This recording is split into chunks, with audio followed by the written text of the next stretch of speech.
Yes, good evening to all of you friends. We'll start the class at 9 p.m. A few more seconds to go.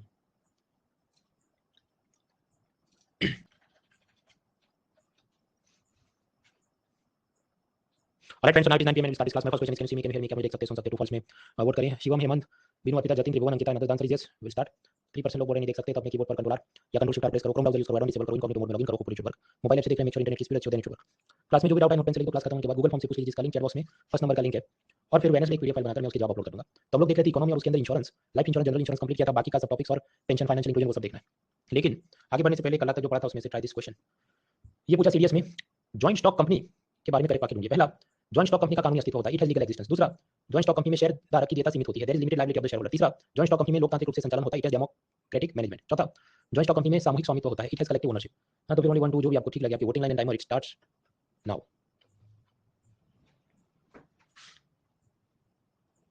Pragati, Pawan, Ashutosh, Harsh, Nikhil, Nakul, Aryan, Dolly, Mohammad, Ojaswi, Akanksha, Vandana, Annie, Nishi, Mukta, Saurabh, Abhishek, James, Disha, Pawan, Anshika, Parth, चिराग.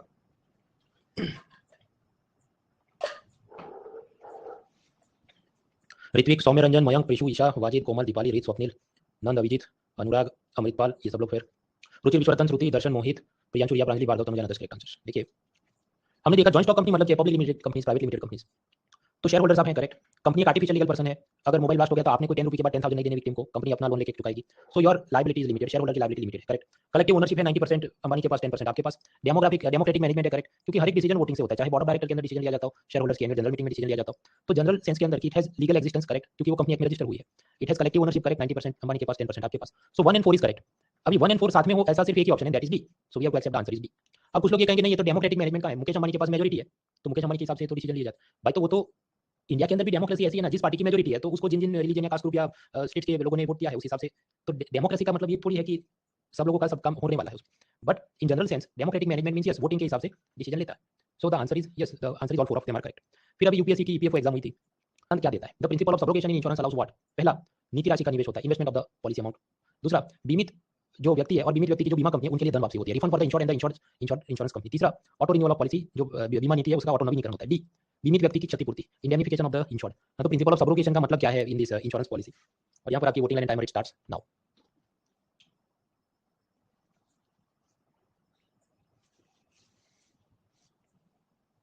आस्था, लचिता, श्रेय, मिनोमी, कवलजीत, नीरज, सागर, जहीर, शुभजीत, राम, तौफिक, आशुतोष, अंकित, रजत, राजेश, तृप्ति, कनिष्का, सागर, सौरभ, अजीत, रितेश, लक्ष्य, रुचि, प्रांजलि, रिया, तनुजा, मोहित, नंद, अनुराग, प्रियांशु, रीत, दीपाली, आदर्श, correct answer. देखिए, principal of subrogation क्या कहता है? Suppose आपकी company ए है और आपने फायर इंश्योरेंस लिया था, आपने प्रीमियम भरा, इंश्योरेंस कंपनी आपको कंपेंसेट करेगी if there is some fire और ब्लास्ट और एनीथिंग, तो इट इज गिवन. लेकिन प्रिंसिपल ऑफ सब्रोगेशन क्या कहता है कि सपोज कंपनी बी ने आपकी कंपनी को बॉयलर सप्लाई किया था, जो एक गैस का मशीन होता है, उसमें कोई फॉल्ट था, उसके चलते एक्सप्लोजन हुआ, आग लगी. तो फिर ऐसा होगा कि सपोज इंश्योरेंस कंपनी एलआईसी ने आपको 5 करोड़ तो कॉम्पेंसेशन दे दिया कंपनी ए को, लेकिन एलआईसी फिर कंपनी बी के से लड़ेगा और उससे 5 करोड़ रुपीस रिकवर करेगा, क्योंकि ये कहे तुम्हारे फॉल्ट के चलते हमारा तो ये सब हुआ. तो ये है प्रिंसिपल ऑफ सब्रोगेशन कि रिफंड फॉर द इंश्योर्ड, मतलब कौन कंपनी है, एंड इंश्योरेंस कंपनी कौन, एलआईसी. तो वो अपना इस प्रकार से काम देख रहे हैं. So the answer is B. बाकी सब देखो, इन्वेस्टमेंट ऑफ पॉलिसी अमाउंट तो भाई वो तो करना ही है ना, पैसा लिया तो वो तो कहीं पर शेयर बॉन्ड में इन्वेस्ट करना है. ऑटो रिन्यूअल ऑफ पॉलिसी इसके साथ ये वर्ड जुड़ा नहीं है. इंडेमनिफिकेशन ऑफ इंश्योर्ड मतलब बीमित व्यक्ति की क्षतिपूर्ति, तो वो तो हर एक पॉलिसी में होनी है ना कि आपको कुछ तो लॉस का पैसा मिलने वाला है. So these are not the words associated with this principle. तो subrogation is statement B. Last question ये 2020, cyber insurance for the individuals covers following. आप साइबर इंश्योरेंस लेते हैं तो आपको क्या मिलेगा?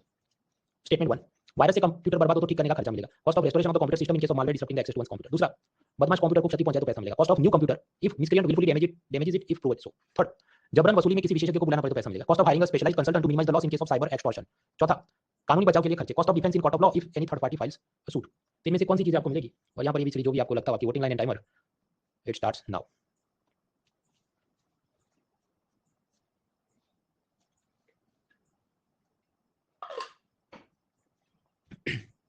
वैष्णवी, स्नेहा, दीपशिखा, अनुष्का, के, सूरज, सोनिया, सौरभ, प्रियांशु, विनय, वैभव, सुयश, आशुतोष, पारस, संजना, अंकिता, अनुज, चारू, केशव, सुजाता, ऋतिक, हर्ष, तुषार, मुक्ता, प्रियंका, बशिंदर, रिया, शुभम, अमर, फिर तनुजा, मोहित, रिया, नंद, आशीष, दीपाली, देव, अभिजीत, ओजस्वी, राजश्री, अनंत, आंसर्स. देखिए, साइबर इंश्योरेंस लिया है और वायरस से कंप्यूटर खराब होगा तो पैसा मिलेगा, दैट इज गिवन. वो तो कॉमन सेंस की बात है. तो फर्स्ट स्टेटमेंट इज राइट. तो answer could be A, B या डी हो सकता है. अब बाकी जो स्टेटमेंट है उसमें आप गौर करिए. सेकंड स्टेटमेंट क्या बोलता है कि बदमाश कंप्यूटर को क्षति पहुंचे, cost of new computer if miscreant wilfully damages. तो प्रश्न ये होता है कि क्या कोई हथौड़ा मार के आपका कंप्यूटर तोड़ देगा तो बीमा कंपनी वाले आपको नया कंप्यूटर लेने का पैसा देंगे कि नहीं? देखिए, जो साइबर इंश्योरेंस है वो क्या डिजिटल डैमेज के लिए होता है कि डेटा चुरा लिया, उसमें से आपको कुछ एक्सटॉर्शन कर रहा है, आपकी फोटो लीक कर दूंगा वगैरह बोल के. तो डिजिटल चीजों के साथ जुड़ा है साइबर इंश्योरेंस, फिजिकल डैमेज के साथ वो जुड़ा नहीं है. अब ऐसा interpretation Ronald, Vision IAS, Insight on India, Drishti IAS, ये लोग का ये मानना था कि भाई ये केस में इंश्योरेंस कंपनी पैसा नहीं देगी. तो इस हिसाब से एलिमिनेशन मेथड से जवाब बने बी 1, 3 एंड 4. जबकि शंकर आईएएस और आयुष बाबा इनका ये कहना था कि हाँ मिलेगा, इसमें भी पैसा मिलेगा. तो उनका कहना था डी. तो इसी हिसाब से मतलब coaching classes were not unanimous, सबके अलग जवाब चल रहे थे कि साइबर इंश्योरेंस। मैं कहूँ टफ है, कंटेम्पररी मतलब थियरी तो नहीं है, कोरोना के बाद चर्चा में आया था, रैंडम बॉम्ब, क्योंकि न्यूज़पेपर में इसकी इतनी चर्चा नहीं थी। और आंसर की के हिसाब से कुछ लोग डी बोल रहे थे, कुछ लोग डी बोल रहे थे। ऑफिशियल आंसर की क्या है, ऑफिशियल आंसर की कहती है बी इज करेक्ट, यानी कि जो सेकंड स्टेटमेंट है वो गलत है कि नया कंप्यूटर खरीदना पड़ेगा, कोई हथौड़ा मार के तोड़ देगा, दैट इज नॉट राइट। तो फिर उस हिसाब से एलिमिनेट करो तो ए चला गया, सी चला गया, डी चला गया, so the answer is B. अभी जो मैंने और कुछ और कोचिंग इंस्टीट्यूट ने लगाया था हमारा सही हो गया, इसमें मैं अपनी कोई बहादुरी नहीं समझता, नॉट एट ऑल। उसका कारण कि कुछ ऐसे भी क्वेश्चन यूपीएससी ने पूछे जहां उसका इंटरप्रिटेशन अलग चला है, कोचिंग वालों का अलग चला है, और कौन सही कौन गलत that will be known after 1 year, क्योंकि अभी जो एग्जाम होती है तो यूपीएससी आंसर की अगले साल देती है। तो हमेशा याद रखना है कि cut off is never 200 out of 200। Exam खत्म हो जाए फिर कोई कोचिंग वाला ये कहे कोई सी कहे तो आपको उसमें दिल नहीं जलाना है, क्योंकि तो कौन सा है तो किसी को पता नहीं, after 1 year it is known. और ये कोई बुक में या न्यूज़पेपर में इतना हाईलाइट करके सब नहीं बताया था, और न्यूज़पेपर में आया भी वो मान लीजिए कोई एडवर्टाइजमेंट तो खुल के कोई लिखता नहीं है कि हथौड़ा मारेगा तोड़ेगा। सो सच रैंडम बॉम्ब्स कम, उसको देख के मतलब नींद नहीं खोनी है कि अब मुझे तो यही करना, cut off is never 200 out of 200। फिर वापस आते तो हम लोग देख रहे थे इकोनॉमी, लाइफ इंश्योरेंस खत्म, जनरल इंश्योरेंस खत्म, री इंश्योरेंस आईआरडीआई, इंश्योरेंस सेक्टर में एफडीआई कितना अलाउ है ये सब समझना है। आपने बैंक में पैसा इन्वेस्ट किया है और आप जानते हैं कि बैंक ने उस बिजनेस पर डिपॉजिट इंश्योरेंस लेना होगा, ताकि जब अगर ये बैंक बंद हो जाए तो डीआईसीजीसी आपको maximum up to 5 lakh rupees का रिफंड देगा, ये बात है। उसी तरह जो कोई इंश्योरेंस कंपनी में आपने पॉलिसी में इन्वेस्टमेंट किया, अब एलआईसी खुद बन गया होगा या एचडीएफसी बंद हो गया, तो आपके लॉस की कौन भरपाई करेगा, डीआईसीजीसी करेगा नहीं, उसके लिए अलग कंपनियां होती है, उसको हम कहते हैं री insurance company. So basically insurance company ने अपने खुद के धंधे के ऊपर इंश्योरेंस लेना होगा, डॉक्टर ने अपनी खुद की दवाई करनी होगी, कोचिंग वाले ने खुद कोचिंग कैसे करना है उसका नया कोचिंग लेने कहीं और जाना होगा, ऐसी बात है, उसको हम कहते हैं री इंश्योरेंस। बीमा कंपनी ने खुद के धंधे की बर्बादी बचने के लिए जो नया बीमा लेना पड़े, insurance company itself has to take insurance on its business, that is री इंश्योरेंस। ऐसी पहले सिर्फ एक कंपनी थी जीआईसी। तो बेसिकली आप समझो क्लाइंट है वो इंश्योरेंस आईसीआईसीआई लॉम्बार्ड को पैसा दे रहा है, आईसीआईसीआई लॉम्बार्ड उसमें शेयर बॉन्ड गवर्नमेंट सिक्योरिटी में इन्वेस्ट करता है, एडिशनली आईसीआईसीआई लॉम्बार्ड अपने खुद के बिजनेस का भी री इंश्योरेंस लेता है जीआईसी से, और जीआईसी भी अलग अलग जगह इन्वेस्ट करेगा। फिर जो आईसीआईसीआई को बहुत लॉसेस हो गए तो री इंश्योरेंस कंपनी पैसा देगी उधर से नीचे जाएगा। अब एक जमाने में इंडिया में मोनोपोली चलती थी, एक अधिकार की सिर्फ एक ही कंपनी थी री इंश्योरेंस के लिए जिसका नाम था जीआईसी। आप जानते जब भी मोनोपोली होती है तो फिर वो आदमी दादागिरी करेगा कि मैं मतलब जीआईसी एचडीएफसी और वो आईसीआईसीआई लॉम्बार्ड ये सभी इंश्योरेंस कंपनियों से मैं री इंश्योरेंस प्रीमियम 100 रुपये नहीं कम करूंगा, जो आपको बिगाड़ना बिगाड़ के दिखा लो। So that was the problem. फिर अभी क्या अलाउ किया है ना, more re insurance company are allowed. तो जीआईसी भी है, स्विट्जरलैंड की भी इंश्योरेंस कंपनी को इंडिया में अलाउ किया, वॉरेन बुफे की कंपनी है और भी अलग अलग कंपनी है, सबको अलाउ किया। So now competition increase. तो जीआईसी अभी भी दम मारे कि मेरा तो प्रीमियम है 100, स्विट्जरलैंड वाला मेरा 80 है, मेरा 70 है, तो एचडीएफसी और वो तो किसी से भी अब ले सकता है। So automatically it will create pressure on GIC to reduce the reinsurance policy के प्रीमियम या फीस। कोरोना में आप जानते हैं कि नॉर्मली सपोज हर एक लाइफ इंश्योरेंस कंपनी ये सोचे कि 10% of my clients will die, और उस हिसाब से मेरा सब बिजनेस सेट है। री इंश्योरेंस वाली का भी सब गिनती बराबर हो कि 10% of the people will die, तो उस हिसाब से री इंश्योरेंस में मेरा भी बिजनेस सेट। कोरोना में क्या हो गया, suppose 30% of the insured clients died, तो सबकी सब गेम और कैलकुलेशन बिगड़ गए। तो ऐसा सोचा जा रहा है कि ICICI Lombard, Reliance, LIC, government of India, ये सब लोग मिलकर एक तिजोरी में पैसा भर दें, जिसको हम कहते हैं पैंडेमिक रिस्क पूल, ताकि फ्यूचर में ऐसा कोई अगर वापस पैंडेमिक आ जाए और अचानक से इंश्योरेंस कंपनियों का बहुत लॉस हो जाए, री इंश्योरेंस कंपनियों का भी बहुत लॉस हो जाए, तो उन सबको कवर कर सके ऐसा एक नया फंड बनाते हैं और उसको कहेंगे पैंडेमिक रिस्क पूल। ऐसा आईआरडीआई का प्रपोजल अभी बनना बाकी है। अब कुछ लोग झंडे उठाएंगे कि क्या इसका मतलब ये हुआ कि री इंश्योरेंस कंपनियों को बंद कर देंगे, तो जब ऐसा कोई बोला नहीं आईआरडीआई ने, ये तो एक एडिशनल बफर है, री insurance company will also work and this will also work. फिर दूसरा किसमें कौन गवर्नमेंट कितना 50% कंट्रीब्यूट करेगी 80%, तो भाई ये तो प्रपोजल स्टेज में तभी पता नहीं। Now who is the regulator of insurance industry, तो जब आईआरडीआई प्रश्न वो बैठता किधर है, मुंबई में नहीं बैठता, उधर तो आरबीआई सेबी बैठते, दिल्ली में नहीं बैठता, उधर पेंशन फंड का रेगुलेटर और insurance bankruptcy board of India बैठता है। ये आईआरडीआई वो अलग चलता है उसका, they are sitting in Hyderabad, तो हेडक्वार्टर इज डिफरेंट। बाकी तो उसकी क्या फंक्शन है वो सब आप पढ़ के खत्म करो, कोई उसमें बड़ी तोप नहीं है, सब रेगुलेट करेगा, लाइसेंस देगा, रूल्स रेगुलेशन बनाएगा, ओम्बड्समैन मतलब ग्राहक शिकायत का निवारण करेगा, इसके ऊपर अपील में जाना हो तो सिक्योरिटी अपील ट्रिब्यूनल यानी कि सेट है। बाकी भी चीजें सेल्फ एक्सप्लेनेटरी पढ़ के खत्म करो, वो 40 मिनट उसका वीडियो नहीं करना। आगे आईआरडीआई ये सोचता है कि कुछ बहुत बड़ी इंश्योरेंस कंपनियां जैसे LIC, GIC, New India Assurance, NIACL, they are too big to fail. इसका मतलब कि अगर ये तीन कंपनी फेल हो गई तो पूरी इंडस्ट्री बर्बाद हो जाएगी। तो आईआरडीआई उनको क्या कहेगा कि आप लोग को मैं बोलता हूं you are domestic systematically important insurance, और आप पे ज्यादा स्ट्रिक्ट रूल्स रेगुलेशन सुपरविजन होगा, ये मेरा आदेश है, मैंने ऐसा बोला है। सो that is domestic systematically important insurance. In my opinion this is not at all important. प्रश्न नहीं है तो बता क्यों रहे हो, क्योंकि आप जानते हैं कि कुछ करंट अफेयर्स पीडीएफ वाले उन्होंने गंद मचा के रखी है। They want to just create panic and chaos, और कसम खा के बैठे हैं कि 200-300 पन्नों की मंथली मैगजीन नहीं बने तब तक मतलब मुझे चैन नहीं मिलेगा। Even if there is no trend of UPSC asking, इतना जटिल पूछने का रिवाज नहीं। आपने अभी तो पूछा साइबर इंश्योरेंस में हथौड़ा मारे तो तोड़ेगा नहीं, भाई तो तुम खुद भी तो डिसीजन लोगों ने कि मेरे से कितना होने वाला है, how much I can remember and prepare for my competitive exam. जो मिलिट्री में लेफ्टिनेंट है, कैप्टन है, कर्नल है, ब्रिगेडियर है, तो उसको सब ट्रेनिंग दी जाती है कि कोई भी लड़ाई होगी तो आपके समझो 10% 20% सोल्जर्स का तो मरना है, पर आपको ऐसे डट के ऐसे फाइटिंग करनी है और इस जगह से ये मैन्यूवरिंग होती है। तो कभी भी 100% तो ट्राई करो ही मत कि सब कुछ कवर करना है, कुछ तो चीजें छोड़ के आगे बढ़ जाना चाहिए, otherwise you will not be able to complete syllabus. अभी आजकल आईआरडीआई को एक नई इच्छा हुई है कि मैं अपना एक पोर्टल बनाऊं, बीमा सुगम पोर्टल। उससे क्या फायदा कि एलआईसी, ओरिएंटल इंश्योरेंस, जितनी भी इंश्योरेंस कंपनी है वो अपने सारे प्रोडक्ट इस वेबसाइट पे लिस्ट करेगी, समझो ये अमेज़न जैसा बना दिया, और फिर जो कस्टमर है यहाँ पर सारी पॉलिसीज को कंपेयर करेंगे, जो उनको ठीक लगता है वो वाली स्कीम ज्वाइन कर लेंगे। तो ये हो गया बीमा सुगम पोर्टल। इससे क्या फायदा, एक तो आप सब प्रोडक्ट्स को कंपेयर कर सकते हैं, कंपेयर करके खरीद सकते हैं, खरीद के वो सारी पॉलिसी की पीडीएफ फाइल ऑनलाइन स्टोर हो जाएगी। आपको जब आपकी डेथ हो गई, आपकी फैमिली ने क्लेम करना है, या आपको हेल्थ इंश्योरेंस का हॉस्पिटल बिल क्लेम करना है, तो ऑनलाइन सब आप क्लेम उसके कर सकते हैं। सो दैट इज बीमा सुगम पोर्टल। अब कुछ लोग कहेंगे नहीं वो तो पॉलिसी बाजार और वो सब ऐसी वेबसाइट तो हैं, तो भाई वो तो प्राइवेट कंपनियां हैं, ये जो बनेगी वो सरकारी वेबसाइट बनेगी, तो ऑब्वियसली यहाँ पर फीस, कमीशन, परसेंटेज वो सब कम होंगे, तो it will be more affordable. वो तो जिस दिन बनेगा तो हम लोग देखेंगे। ये जो आईआरडीआई है वो अलग अलग जाके बहुत सारे टेक्निकल रूल्स बनाते रहते हैं, जिस पे हम लोग टाइम वेस्ट नहीं करेंगे, भले जितना आए आने दो, will not waste time. So we are done with reinsurance, we are done with IRDI. Next topic is foreign direct investment. Bharat की इंश्योरेंस कंपनियों में फॉरेनर्स को पैसा इन्वेस्ट करने देना चाहिए कि नहीं। अब ये असल में ज्यादातर मेंस का मुद्दा है कि इंश्योरेंस इंडस्ट्री को क्या प्रॉब्लम्स है, एफडीआई आएगा तो इससे क्या फायदे होंगे। तो वो लोग हम देखेंगे आफ्टर दिवाली, मतलब नवंबर आई थिंक 16 से वो नया कोर्स लॉन्च होगा। कोई इसके एक्स्ट्रा पैसे नहीं है, दिस इज लाइक नेटफ्लिक्स, सारे शो अनलॉक हो चुके हैं, पर वो हम वहां देखेंगे। इधर इसको अननेसेसरीली समझो, ऑलरेडी 55 पेज का माल है जो कि प्रीलिम के लिए रिवाइज करना है। अभी और इसमें मेंस का डाल के इसको 75 नहीं करना, मेंस की चीज अलग है। प्रीलिम की अगली रात प्रीलिम का हैंडआउट होना चाहिए, मेंस की अगली रात मेंस का हैंडआउट होना चाहिए, दोनों को जमा कर दिया 2-3 हजार पेज हो जाए उसकी कोई, it will create more confusion in the revision process. हाँ, तो अभी हम सिर्फ प्रीलिम्स की बात करें। कुछ फॉर्मूला याद रखने। इंश्योरेंस पेनिट्रेशन वो ऐसा कहता है कि भारत देश का जीडीपी कितना है। जीडीपी का मतलब है एक साल में गुड्स एंड सर्विसेज का कितना प्रोडक्शन हुआ। GDP is the market value of all the goods and services produced in India in a single year. GDP के बारे में पिलर 4 में और समझेंगे। हाँ, तो समझिए भारत देश का जीडीपी हो 100 करोड़ रुपए। सामने जनता ने प्रीमियम में कितना पे किया कि मैं 5 करोड़ की पॉलिसी लेने के लिए 5000 फीस भरी है, फार्मर ने फसल बीमा के लिए 2% ऑफ द प्रीमियम भरा है वगैरह, जितना पैसा भरा है मान लीजिए 3 करोड़ टाइम्स 100, क्योंकि हमें परसेंटेज में जॉब चाहिए, तो जॉब है 3% समथिंग, इसको क्या कहेंगे, ये हो गया इंश्योरेंस पेनिट्रेशन। इंश्योरेंस पेनिट्रेशन तो 3% अच्छा है कि बुरा है, तो जब when you compare with some other countries like South Africa, Brazil, Mexico, Indonesia, we need to improve, अभी और बेहतर करने की जरूरत है। एक ऐसी और डेफिनेशन याद रखनी है, इंश्योरेंस डेंसिटी। डेंसिटी या घनत्व जब भी है तो समझ लेना कि वो usually total number of people या पॉपुलेशन से नंबर को डिवाइड करना होता है।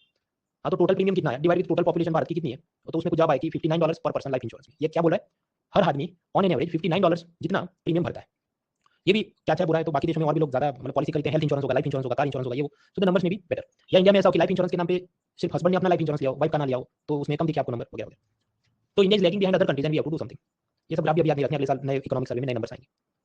सो now question is how to improve our insurance industry. तो उसके लिए फॉरेनर्स अगर इंडिया की इंश्योरेंस कंपनी में कुछ पैसा इन्वेस्ट करे, कुछ अपनी टेक्नोलॉजी, सॉफ्टवेयर, मैनेजमेंट प्रैक्टिसेस दे दे, तो अपनी insurance companies can deliver better. हाँ, तो भारत में एफडीआई लाना चाहिए। अब ये एफडीआई क्या है, एफडीआई क्या है, ये सब हम लोग पिलर 3 में देखेंगे, समझो वहां तक हम पहुंचाएंगे नवंबर में। अभी के लिए कि सपोज कोई फॉरेनर जैसे वॉलमार्ट इंडिया की कोई कंपनी में मोर देन 10% शेयर इन्वेस्टमेंट करता है, तो उसको हम कहते हैं एफडीआई यानी foreign direct investment.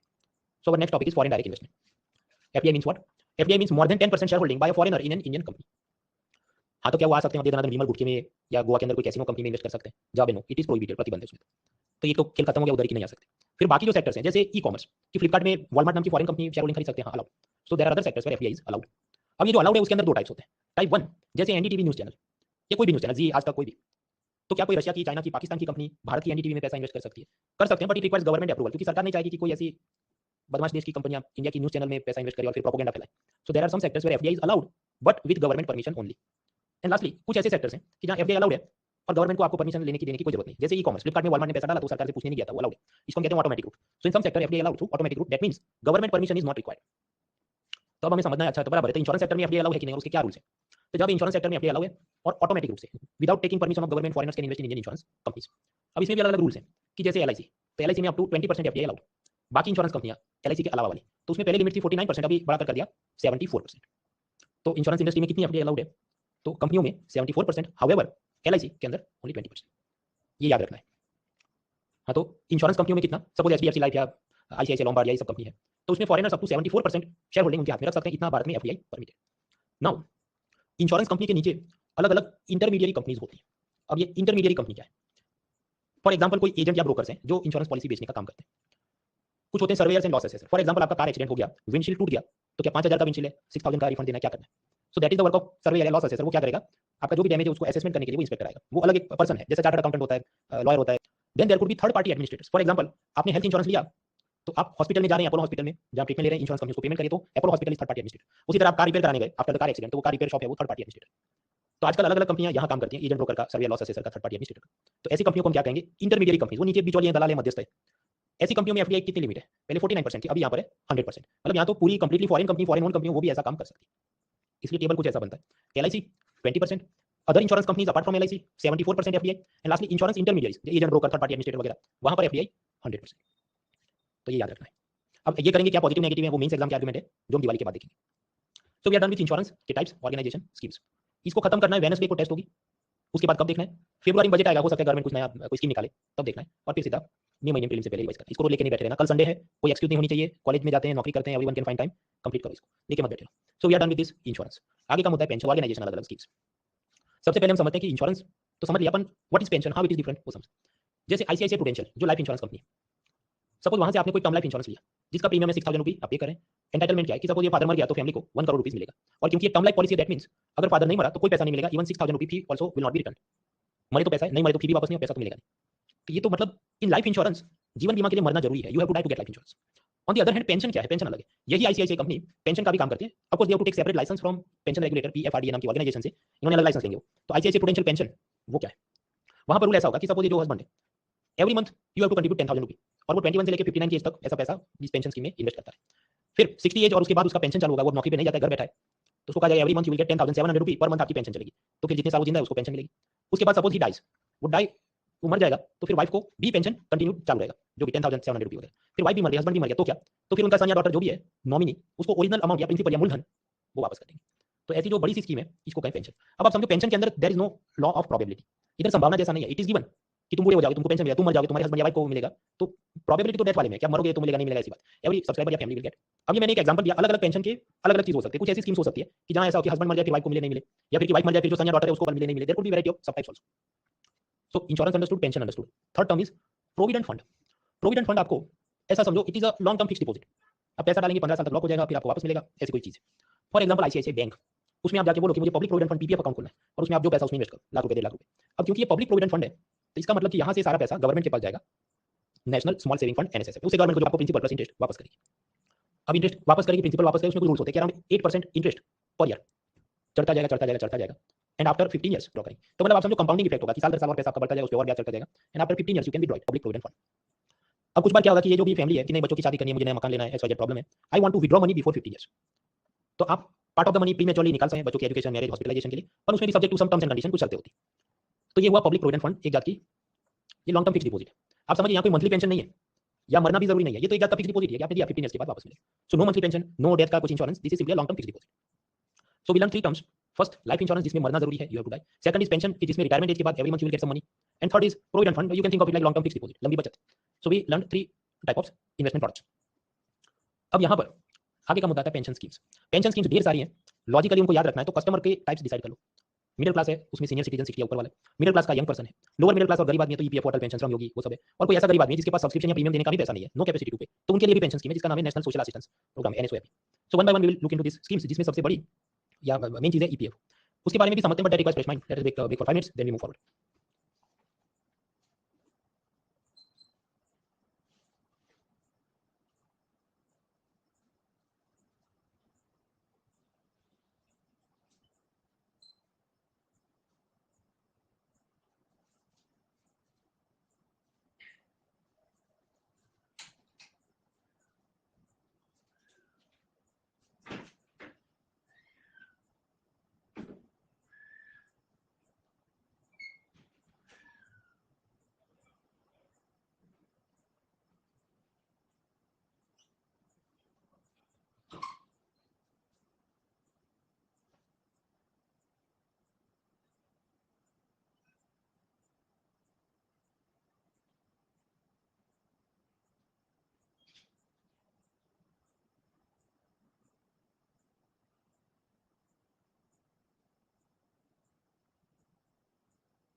Three more minutes.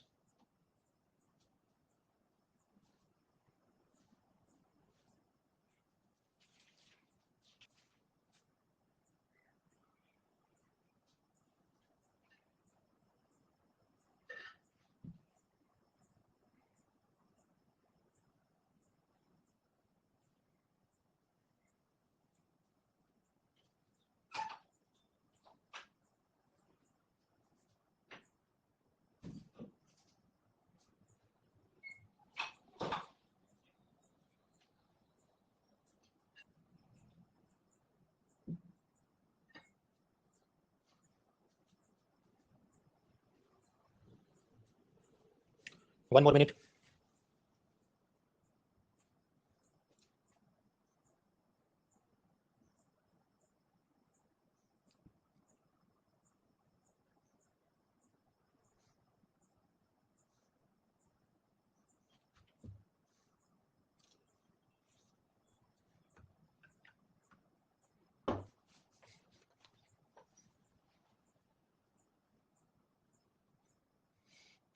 अपने फ्रेंड्स आगे बढ़ने से पहले टाइमिंग वोटिंग लाइन के नीचे में देख सकते हैं, सुन सकते हैं, 2% बताइए। साक्षी, प्रतीक, पूनम, हर्ष, सुप्रिया, आशु, मोनी, पल्लवी, अनंत, दान, सही, जस्ट वी मूव फॉरवर्ड।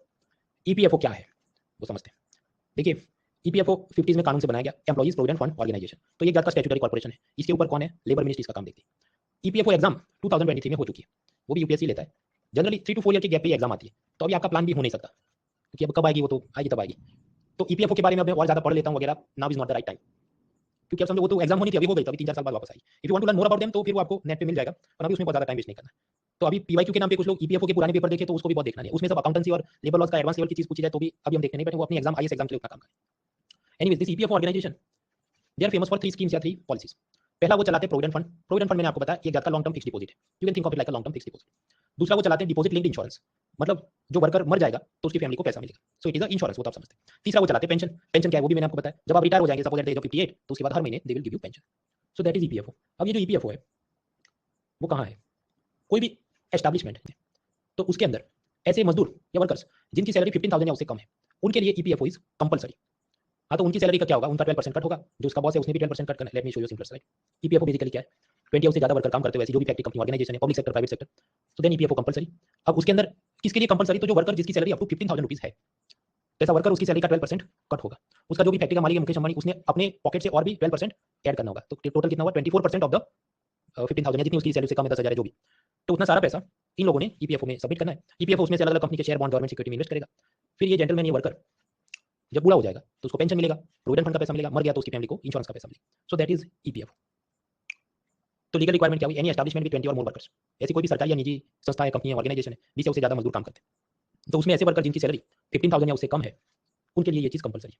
तो उनकी ये जो 12% कट हुआ वो किधर जाएगा, it will go into employees provident fund, मतलब आप समझो वो एक जात का लॉन्ग टर्म फिक्स डिपॉजिट का है, उसमें चला जाएगा। तो बेसिकली बॉस कंपनी का जो ओनर है वही एम्प्लॉय की सैलरी से उतना पैसा कट कर लेगा और फिर वो ईपीएफओ में वो पैसा डिपॉजिट कर देगा, सो दैट इज वन थिंग। अब इधर तक पहुंचे कुछ लोग झंडे उठाएंगे कि तुमने तो कहा कि ये तो 15,000 है उससे कम हो तो कट होता है, तो मेरा सैलरी 30,000 है फिर भी कंपनी कट करती है। तो देखिए जिसकी ये 30,000 40,000 50,000 लाख सैलरी है उनके लिए लीगल कंपल्शन नहीं है कि उनको जबरदस्ती इसमें ज्वाइन करना पड़े, वो वॉलंटरी उनकी इच्छा पर है। पर यूजुअली कंपनी क्या करेगी, तुम भी इन्वेस्ट कर लो तुम्हारा फायदा है, तो कट होते रहता है। उस पे आपको झंडे उठाने हो तो आप कंपनी के एचआर डिपार्टमेंट में जाके उठाओ, यूपीएससी में मत उठाओ, जो एमसीक्यू में पूछा इतना टिक करो। Now there is a question, ये कोई वर्कर 15,000 सैलरी है उसमें से कट हो रहा है पैसा और सब खेल चल रहा है। अब कोई वर्कर ये कहे कि मेरी सैलरी है 50,000 50,000 है और मैंने भी ज्वाइन किया है, उनके लिए कंपलसरी नहीं है, वॉलंटरी है, स्वैच्छिक है, उनकी मर्जी है तो ज्वाइन करो, कोई पिस्तौल नहीं दिखा रहा है। सो माई सैलरी इज 50,000, तो वो प्रश्न करेगा कि अच्छा 12% किसका कट होगा, एंटायर 50,000 का 12% कट होगा या फिर कि मैक्सिमम 15,000 15,000 है इतना गिन के आप उसका 12% कट करोगे। दूसरा ये जो मेरे 12% कट हुए उसमें से कितना पेंशन फंड में जाएगा और कितना प्रोविडेंट फंड में जाएगा जो कि एक जात का लॉन्ग टर्म फिक्स डिपॉजिट है। ऐसी सब लीगल कॉम्प्लिकेशंस थी, तो ये सब लोग कोर्ट में गए थे, कोर्ट ने कुछ जजमेंट दिया कि ऐसा ऐसा करो।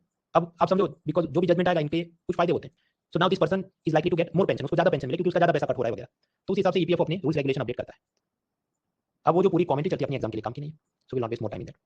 कमिंग बैक, तो मैं आपको बता रहा था 20 या उससे ज्यादा वर्कर्स हैं, उनकी ऐसी फैक्ट्री है, ऑर्गेनाइजेशन है, वहां पर ये होता है एंड इट इज कंपलसरी। अगर आपकी सैलरी 15,000 या उससे कम है तो आपकी सैलरी का 12% कट होगा जो कि ईपीएफओ में जाएगा, एक जात का प्रोविडेंट फंड होगा, लॉन्ग टर्म फिक्स डिपॉजिट होगी।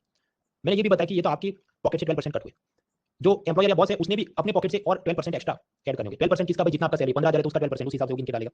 या for the sake of simple example 10,000 salary है तो आपके 1,200 कट हुए, मालिक ने भी 10,000 का 12% तो वो भी 1200 अपने पॉकेट से और एक्स्ट्रा ऐड करेगा, तो ईपीएफओ में जाएगा 2,400। ये सिंपल सी चीज है, अपन कुछ लोग या तो ध्यान नहीं देते या उनको क्लास 1 से 12 तक उनके टीचर्स ने इतना कमजोर कर दिया है बेकार चीज पढ़ा के कि उनको इतनी भी चीज समझ नहीं आती, इसलिए मैं ये आपको बता रहा हूं। अदरवाइज लास्ट में गूगल फॉर्म की क्या है 12% किसका 12% है, भाई तो सैलरी है उसका 12% ना, ये ऐसा थोड़ी विजय माल्या के पास 500 करोड़ तो 500 करोड़ का 12% थोड़ी होगा भाई, कुछ तो कॉमन सेंस आप भी लगाओ। एनीवेज, सो एम्प्लॉयर या बॉस उसने भी 12% अपने पॉकेट से कंट्रीब्यूट किया, 12% किसका, ये जो वर्कर था उसकी सैलरी के हिसाब से 12%। अब ये जो एम्प्लॉयर है उसने जो 12% रुपीज कंट्रीब्यूट किए वो किधर जाएंगे, it will go into two parts. ये 12% में से 3.67 जाएगा प्रोविडेंट फंड में जो जाएगा लॉन्ग टर्म फिक्स डिपॉजिट, और बाकी के 8.33% वो जाएंगे पेंशन वाली स्कीम में। तो ऐसा सोचो कि 10,000 तो 1200 इसने जो दिए मतलब बॉस ने, उसमें से जो भी 3.67 उसके अंदर गिन लो, उस हिसाब से जो उसके कुछ पैसे यहाँ जाएंगे और कुछ बाकी इधर जाएंगे। तो मतलब ये कुछ वो मैथमेटिक्स और सीसेट के अंदर हम बहुत दिमाग नहीं खर्च करेंगे, सफिशिएंट टू नो कि the money will B divided into various parts. अब यहाँ पर अगर ये सब लोग अपने पैसे सबमिट कर रहे हैं तो इनका कोई यूजर आईडी होगा, रजिस्ट्रेशन नंबर होगा, तो उसको क्या बोलते हैं, जो वर्कर है उसके यूजर आईडी को कहते हैं यूएन, यूनिवर्सल अकाउंट नंबर, जो मालिक है उसके यूजर आईडी को कहते हैं एलआईएन, लेबर आइडेंटिफिकेशन नंबर। तो वो नंबर से लॉगिन करेंगे, वेबसाइट पे सब काम होता है। कुल मिलाकर ये माइंड मैप आपके हैंडआउट में दिया, उसको सुकून से सब देखना, उस हिसाब से काम चलता है। अब यहाँ पर Atmanirbhar Bharat to revive Indian economy after corona, उसमें गवर्नमेंट ने अलग अलग रिफॉर्म्स लिए। जो रिफॉर्म्स लिए वो 3 स्टेज में लिए कि 2020 मई महीने में किया तो 1.0, फिर अक्टूबर में किया 2.0, नवंबर में किया 3.0, फिर 2020 की बात है सब। तो 1.2 और 3.0 याद रखने की जरूरत नहीं, सफिशिएंट टू नो गवर्नमेंट ने रिफॉर्म्स लिए थे। एक जो रिफॉर्म ऐसा लिया कि गवर्नमेंट अपने पॉकेट से ये सब एम्प्लॉई और उनके बॉस के पैसे ईपीएफओ में डिपॉजिट कर देगी। उस चीज को कहा गया आत्मनिर्भर भारत योजना, आत्मनिर्भर भारत रोजगार योजना। ये क्या है पहले हम समझते हैं, फिर समझते हैं कि इसके बेनिफिशियरी या लाभार्थी कौन है। तो आत्मनिर्भर भारत रोजगार योजना 2020 में लॉन्च हुई। उसमें बात ऐसी है कि जो कोई स्मॉल फर्म है, मतलब अप टू 1,000 वर्कर्स काम करते हैं, तो वर्कर की सैलरी, तो गवर्नमेंट ने कहा कि we will give this money into EPFO. और जो बॉस था उसने भी अपने पॉकेट से 12% कंट्रीब्यूट करने थे, तो गवर्नमेंट का भी मतलब government will give this money to EPF. तो इससे फायदा क्या है, सपोज वर्कर की 10,000 सैलरी थी, तो उस हिसाब से जो उसका 1200 कटना था अब नहीं कटेगा, उसके मतलब he will get that money, वो अपना पैसा यूज कर सकता है। और जो बॉस था उसने भी 1200 देने थे, वो भी नहीं देने, तो वो भी अपने बिजनेस को एक्सपांड करना है, नया रॉ मटेरियल खरीदना कर सकता है। और इन दोनों का मिला के 2400 रुपीज गवर्नमेंट अपने पॉकेट से या टैक्स पेयर के पैसों से government will contribute to EPF. Second, अगर कोई लार्ज फर्म है जिसमें मोर देन 1000 वर्कर्स हैं, उस केस में गवर्नमेंट ने कहा कि वर्कर के 12% जो कट होने थे वो नहीं, गवर्नमेंट अपने पॉकेट से ईपीएफओ को देगी। हालांकि ऐसी जो लार्ज फर्म है जिसमें मोर देन 10,000 वर्कर है, तो उसका जो ओनर या बॉस है उसके 12% गवर्नमेंट कंट्रीब्यूट नहीं करेगी। बॉस इनटू ईपीएफओ, यहाँ सरकार, तो आप समझो गवर्नमेंट के पास भी तो लिमिटेड पैसा है ना, सबको तो कितनी मौज करा सकते हैं। तो स्मॉल फैक्ट्री है तो उसको कहा कि ठीक है आपका पैसा गवर्नमेंट विल कंट्रीब्यूट, बट जो बड़ी कंपनी है जैसे रिलायंस, उसकी जामनगर रिफाइनरी में मोर देन 40,000 वर्कर्स आते हैं, तो उसके गवर्नमेंट क्या, हाँ वर्कर के 12% we will contribute to EPFO, but जो मुकेश अंबानी ने खुद से करने थे उसके साइड से वो वाले वो खुद करे, we will not help him. तो ये हो गई जो योजना, उसे हमने कहा आत्मनिर्भर भारत रोजगार योजना। तो ये किसको मिलेगी, who will benefit from this? पहला, ऐसे वर्कर जिनको जॉब ये स्कीम लॉन्च होने के बाद जो मिली, न्यू वर्कर्स। और दूसरे जो ओल्ड या एग्जिस्टिंग वर्कर्स, पर उसमें शर्त है कि उसकी नौकरी मार्च 1 से सितंबर 30 2020 में छूट गई हो, फिर उसने वापस कहीं और फैक्ट्री में काम मिला तो उसको मिलेगा। खैर वो सब बारीक बारीक टर्म्स कंडीशन याद रखने की जरूरत नहीं, सफिशिएंट टू नो कि 1000 वर्कर्स की कंपनी उसमें क्या है, मोर देन 1000 वर्कर की कंपनी उसमें क्या है। ये जो ईपीएफओ है मैंने बताया उसमें आपको पेंशन भी मिलता है। So after you retire at the age of से 58 ईयर्स, फिर every month you will get pension. लेकिन आप समझो कि ये बड़ी सी आपकी वाटर टैंक है जिसमें आप पैसा सेव करते थे एंड अल्टीमेटली आपको पेंशन मिल रहा है। अब जो अगर आप एडवांस में पैसा विड्रॉ कर लोगे तो बाद में पेंशन कम मिलेगी। For example, as per rules suppose pension will start at 58। अब कोई वर्कर कहे कि नहीं मुझे 52 ईयर्स पे ही थोड़ा पैसा एडवांस में विड्रॉ करने दो बच्चों की, तो ईपीएफओ विल अलाउ इट, ठीक है तुम्हारे इसमें से तुम 1 लाख रुपए विड्रॉ कर लो। बट वन वो क्या करेंगे बाद में, आफ्टर 58 ईयर जब कायदे से आपका पेंशन चालू होगा, when he is actually eligible for pension, तो ईपीएफओ उसको कम पेंशन देगा। कि सपोज ओरिजिनली प्लान ये था कि उसको 5000 मिलना था, बट वो कहते तुम तो 1 लाख तो पहले एडवांस में ले लिया ना, तभी से तुमको will only give you 4000 rupees. तो ये जो पूरी चीज हुई इसको एक लाइन में बोलना हो तो क्या बोलते हैं, कम्यूटेशन। ईपीएफओ में commutation, it means withdrawing the money in advance and then later stage you will get less amount of pension. ये जो द हिंदू न्यूज़पेपर है जिसकी रीडरशिप में बहुत सारे ऐसे फैक्ट्री वर्कर्स वगैरह साउथ इंडिया के, तो स्वाभाविक है उनको इन सबसे फर्क पड़ता है, तो उनके लिए वो लंबी लंबी एक्सप्लेन चलाएंगे कि इतना पैसा डालोगे तो ये होगा, एक सिचुएशन में वाई होगा, उसको देख के कुछ करंट अफेयर्स के लिए वाले भी इतना लंबा लंबा चालू कर देते हैं। But if you look at PYQs, UPSC इतनी टेक्निकल चीजें नहीं पूछती है, so we should not waste time in this. ये जो ईपीएफओ में पैसा डिपॉजिट करना है, बाद में कुछ विड्रॉ करना है, उसके लिए अलग अलग ऑनलाइन ऐप्स हैं। तो एक ऐसी ऐप है उमंग। उमंग ऐसी ऐप है यूनिफाइड मोबाइल एप्लीकेशन, उसमें और भी काम हो सकता है। आपको पासपोर्ट को अप्लाई करना है, कोई और दूसरी एलपीजी सिलेंडर के लिए अप्लाई करना हो, उसे लेके ये ईपीएफओ की सब मैटर्स के लिए अप्लाई करना हो, there is Umang app. Secondly, जो भी कंपनी का बॉस है उसने ईपीएफओ में पैसा डिपॉजिट किया, उसके सारे कंप्लायंस रिपोर्ट लेबर मिनिस्ट्री को भेजने होते हैं। तो लेबर मिनिस्ट्री का अलग पोर्टल है, उसका नाम है श्रम सुविधा पोर्टल। सो श्रम सुविधा पोर्टल पे द एम्प्लॉयर या factory owner he will upload the compliance documents. EPFO के सारे डिसीजंस कौन लेगा, क्या रूल्स एंड रेगुलेशन होने चाहिए, उसके लिए होता है central board of trustees. Central board of trustee में 3 जात के लोग होते हैं। गवर्नमेंट साइड से यूनियन और स्टेट गवर्नमेंट के 15 representatives, industrialist, factory owner, employers, boss, उनके साइड से 10 रिप्रेजेंटेटिव्स, जो भी अदानी अंबानी टाइप के बड़े लोग। एंड लास्टली एम्प्लॉइज या वर्कर्स के साइड से 10 वर्कर्स इस बोर्ड के अंदर होंगे। ये लोग फिर सब डिसीजन लेंगे कि सपोज मिनिमम कितना पैसा गवर्नमेंट सिक्योरिटी में इन्वेस्ट करना चाहिए, कंपनी के बॉन्ड में इन्वेस्ट करना चाहिए, शेयर में इन्वेस्ट करना चाहिए, ये सब लोगों को पेंशन के क्या रूल्स होने चाहिए, प्रोविडेंट फंड पे कितना इंटरेस्ट पे करना चाहिए, all this decisions will be taken by this central board of trustees. तब समझो सब वर्कर्स ने मिलकर 100 करोड़ रुपए डिपॉजिट हुए हैं, तो इन्वेस्टमेंट ये लोग कहाँ करेंगे, ज्यादातर पैसा ये लोग गवर्नमेंट सिक्योरिटी में इन्वेस्ट करते हैं क्योंकि वहां पर रिस्क कम है, और ये लोग क्या कंजर्वेटिव आउटलुक रखेंगे, नहीं वर्कर का पैसा है शेयर मार्केट में डूब जाएगा, so they will put it in low risk instrument, तो रिटर्न भी कम आएगा कि आप समझो गवर्नमेंट सिक्योरिटी 8% 6% कुछ मिलता। फिर कुछ पैसे वो कंपनियों के बॉन्ड में इन्वेस्ट करेंगे, फिर कुछ पैसे वो कंपनियों के शेयर्स में इन्वेस्ट करेंगे। यूजुअली कंपनियों के शेयर में वो बहुत कम पैसा इन्वेस्ट करें, सपोज उसके पास 110 रुपए आए हो ईपीएफओ के पास, तो उसमें से 100 रुपए तो वो गवर्नमेंट सिक्योरिटी में डालेगा और फिर से 10 रुपए ही वो कंपनियों के शेयर में इन्वेस्ट करेगा, क्योंकि वो ये सोचेगा तो रिस्क ज्यादा है, गिर जाएगा शेयर मार्केट। पॉजिटिव आउटलुक से होता क्या है, वर्कर को कोई अच्छे पेंशन मोटे मोटे साइज में रिटर्न जो मिलने चाहिए वो मिल नहीं पाते। हमने देखा कैसे ईपीएफओ इज बेसिकली 3 थिंग्स, एक है पेंशन, एक है डिपॉजिट लिंक्ड इंश्योरेंस मरने पे पैसा मिले, और तीसरा प्रोविडेंट फंड। प्रोविडेंट फंड मैंने आपको बताया, you can think of it like a long term fixed deposit. तो प्रश्न है कि ये प्रोविडेंट फंड पे कितना इंटरेस्ट मिलेगा, the answer is around 8% interest मिलेगा। तो बस अब वही बात की how much interest on this EPF या प्रोविडेंट फंड का जो इंटरेस्ट कितना है, तो अराउंड 8% चलता है आजकल। और इसमें भी सब नेगेटिव कंट्रोवर्सी, ये तो बहुत कम है, इतना तो बैंक में भी रखो तो भी मिल जाता है, और फिर ईपीएफ को चुप्पी हायर वगैरह, तो अलग अलग टाइम पे कॉलम्स आते हैं, तो उसको पढ़ने का कोई मतलब नहीं, क्योंकि आप समझते हैं कारण मैंने आपको बता दिया, एक्सप्लेन यू द रीजन कि वो 8% क्यों दे रहा है, क्योंकि ज्यादातर पैसा जब गवर्नमेंट सिक्योरिटी में डाला तो रिस्क कम है और रिवॉर्ड भी कम है। You can not expect them to pay 12% जब गवर्नमेंट सिक्योरिटी पे ओनली 8%। कुछ लोग ये भी झंडे उठाते हैं कि ईपीएफओ को ईएसआईसी के साथ मर्ज क्यों नहीं करते। ईएसआईसी हमने कल देखा था हेल्थ इंश्योरेंस का काम करता है, ईपीएफओ का काम अलग है, दोनों के कानून अलग है, they are creating using 2 different acts या 2 डिफरेंट लॉज। आपको मजा नहीं आ रहा है तो मर्ज करना था, पीएम को ट्विटर पे टैग करके लिखो इसको मर्ज कर दो, जब हो तो बताना। ईपीएफओ के ऊपर कितना इनकम टैक्स लगता है वगैरह, वो भी अपनी एग्जाम के लिए बहुत काम का नहीं, सो विल नॉट स्पेंड टाइम, सिवाय कि बजट में कुछ नहीं बात है तो तब देखेंगे। असल में उसमें कुछ होता है एग्जेम्प्ट एग्जेम्प्ट एग्जेम्प्ट, मतलब जितना पैसा कट हुआ उस पर भी टैक्स नहीं लगता, जो उस पर ब्याज मिला उस पर भी टैक्स नहीं मिलता लगता, और बाद में भी उठाओ तो भी टैक्स नहीं लगता, ऐसे कुछ माफिया उसमें होती है। एग्जैक्टली मैटर क्या है will not waste time presently, हो सकता है कुछ नए बजट में आए तो देखेंगे। तो हम लोग देख रहे थे pension schemes, lower middle class और गरीब लोग, क्योंकि आप समझो रूल क्या था, 15,000 उससे कम सैलरी, तो लोअर मिडिल क्लास की बात हुई, उनके लिए कौन सी स्कीम हमने देखा, ईपीएफओ। अभी हम समझते हैं मिडिल क्लास यंग पर्सन की, suppose 30,000 salary, 50,000 salary, lakh 2 lakh की सैलरी, उनके लिए क्या है एनपीएस, नेशनल पेंशन। एनपीएस में क्या है उससे पहले समझते हैं कि ओपीएस में क्या था, old pension scheme for government employees, मेरे आपके लिए नहीं, सरकारी कर्मचारियों के लिए।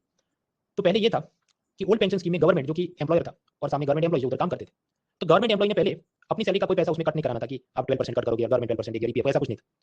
सिंपली जो भी एम्प्लॉय था नौकरी करे, जब वो रिटायर होगा तो बैठे बिठाए पेंशन मिल जाएगा। Government will directly pay pension to employee when he retires. वैसा पूछेंगे कि रिटायर होने से पहले तुम्हारी लास्ट सैलरी क्या थी, या आदमी कहे मेरी लास्ट सैलरी 1 लाख थी, तो गवर्नमेंट कहेगी ठीक है तो तुम्हारा 50,000 पेंशन है, इसमें कोई फर्क नहीं पड़ता गवर्नमेंट सिक्योरिटी में क्या हुआ, शेयर मार्केट क्या कर रहा है, doesn't matter, will directly give you pension. So that is called old pension scheme, old pension scheme for government employees. फिर मनमोहन सिंह सरकार आती है तो उनको लगा कि नहीं इसमें तो बहुत ज्यादा फाइनेंशियल बर्डन है, टैक्स पेयर का कितना सारा पैसा डालना पड़ता है, and than less money is left for welfare scheme, हमको तो पॉवर्टी वेलफेयर स्कीम करनी है तो इसमें मजा नहीं। तब गवर्नमेंट लेकर आई नेशनल पेंशन सिस्टम, एनपीएस क्या है, उसमें गवर्नमेंट जो कि एम्प्लॉयर है और गवर्नमेंट एम्प्लॉय सरकारी जो भी आईएएस वगैरह यूनियन स्टेट गवर्नमेंट के एम्प्लॉइज दोनों के पैसे कट होंगे। मतलब सपोज गवर्नमेंट एम्प्लॉइज के मान लीजिए 14% कट हो रहे हैं या उसके 10% कट हो रहे हैं, गवर्नमेंट के हम 14 देंगे, वो परसेंटेज के काम के नहीं सफिशिएंट हो कि दोनों लोग पैसा लगाएंगे, ये सब जाएगा एनपीएस में और वहां से ये पैसा इन्वेस्ट होगा गवर्नमेंट सिक्योरिटी में, बॉन्ड्स में और कंपनियों के शेयर में, and then depending on the performance of share market, आप समझो कि अच्छा परफॉर्मेंस आएगा तो आपको, खराब परफॉर्मेंस आए तो कम pension. So that is the national pension system. अब यहाँ पर एम्प्लॉइज को नाराजगी क्या है कि देखो ओल्ड पेंशन तो बहुत आसान था कि 1 लाख आपकी लास्ट सैलरी थी तो 50,000 आपका पेंशन होगा, यहाँ तो बोले शेयर मार्केट में पैसा, तो शेयर मार्केट तो भाई ऊपर भी जा सकता है नीचे भी जा सकता है, तो अवर पेंशन इज नॉट फिक्स्ड, हमें इसमें मजा नहीं है। अब इसके चलते कुछ स्टेट जैसे राजस्थान वगैरह वो कह रहे हैं कि हम ओल्ड पेंशन स्कीम में वापस जाएंगे, तो स्टेट्स कुछ ऐसा सोचते हैं। यूनियन गवर्नमेंट का क्या कहना है कि ये जो ओल्ड पेंशन स्कीम है इसमें तो फ्यूचर टैक्स पेयर पे और बर्डन आ जाएगा क्योंकि ये सारा पैसा शेयर मार्केट नहीं दे पाया तो टैक्स पेयर नहीं देना पड़ेगा, सो it is not viable, financially viable नहीं है। क्या वो argument in favour and against हमको समझने, वो मींस का माल है, वो मींस में समझेंगे दिवाली के बाद। तो हमने देखा एनपीएस, हमने देखा ओपीएस, फिर अब और भी दो टर्म्स चलते हैं एक लाइन में समझने, जीपीएस क्या है और मार्स क्या है। आंध्र सरकार लेकर आई guaranteed pension scheme for the government employees. वो ऐसा है कि स्टेट गवर्नमेंट ने प्रॉमिस किया कि चलिए आप ये जो एनपीएस टाइप का चालू रखते हैं, आप अगर 10% सैलरी कट कराओ, स्टेट गवर्नमेंट भी 10% अपने पॉकेट से देगी, और गारंटीड पेंशन कि आपकी रिटायर होने से पहले लास्ट सैलरी क्या थी, सपोज 1 लाख, तो आंध्र स्टेट गवर्नमेंट अपने स्टेट गवर्नमेंट एम्प्लॉइज को प्रॉमिस करती है कि for salary was 1 lakh rupees before retirement, तो उसका 33% मतलब 33,000 समथिंग उतनी आपकी पेंशन हो जाएगी। और फिर और भी सपोज आप 14% सैलरी कट कराओ, सरकार भी 14% एक्स्ट्रा ऐड करेगी उसमें, और फिर प्रॉमिस होगा कि रिटायरमेंट से पहले लास्ट सैलरी कितनी थी, सपोज 1 लाख, तो प्रॉमिस होगा कि ठीक है तो आपको 40,000 will be your monthly pension. जैसा आंध्र का ये गारंटीड पेंशन स्कीम यानी जीपीएस फॉर गवर्नमेंट एम्प्लॉइज।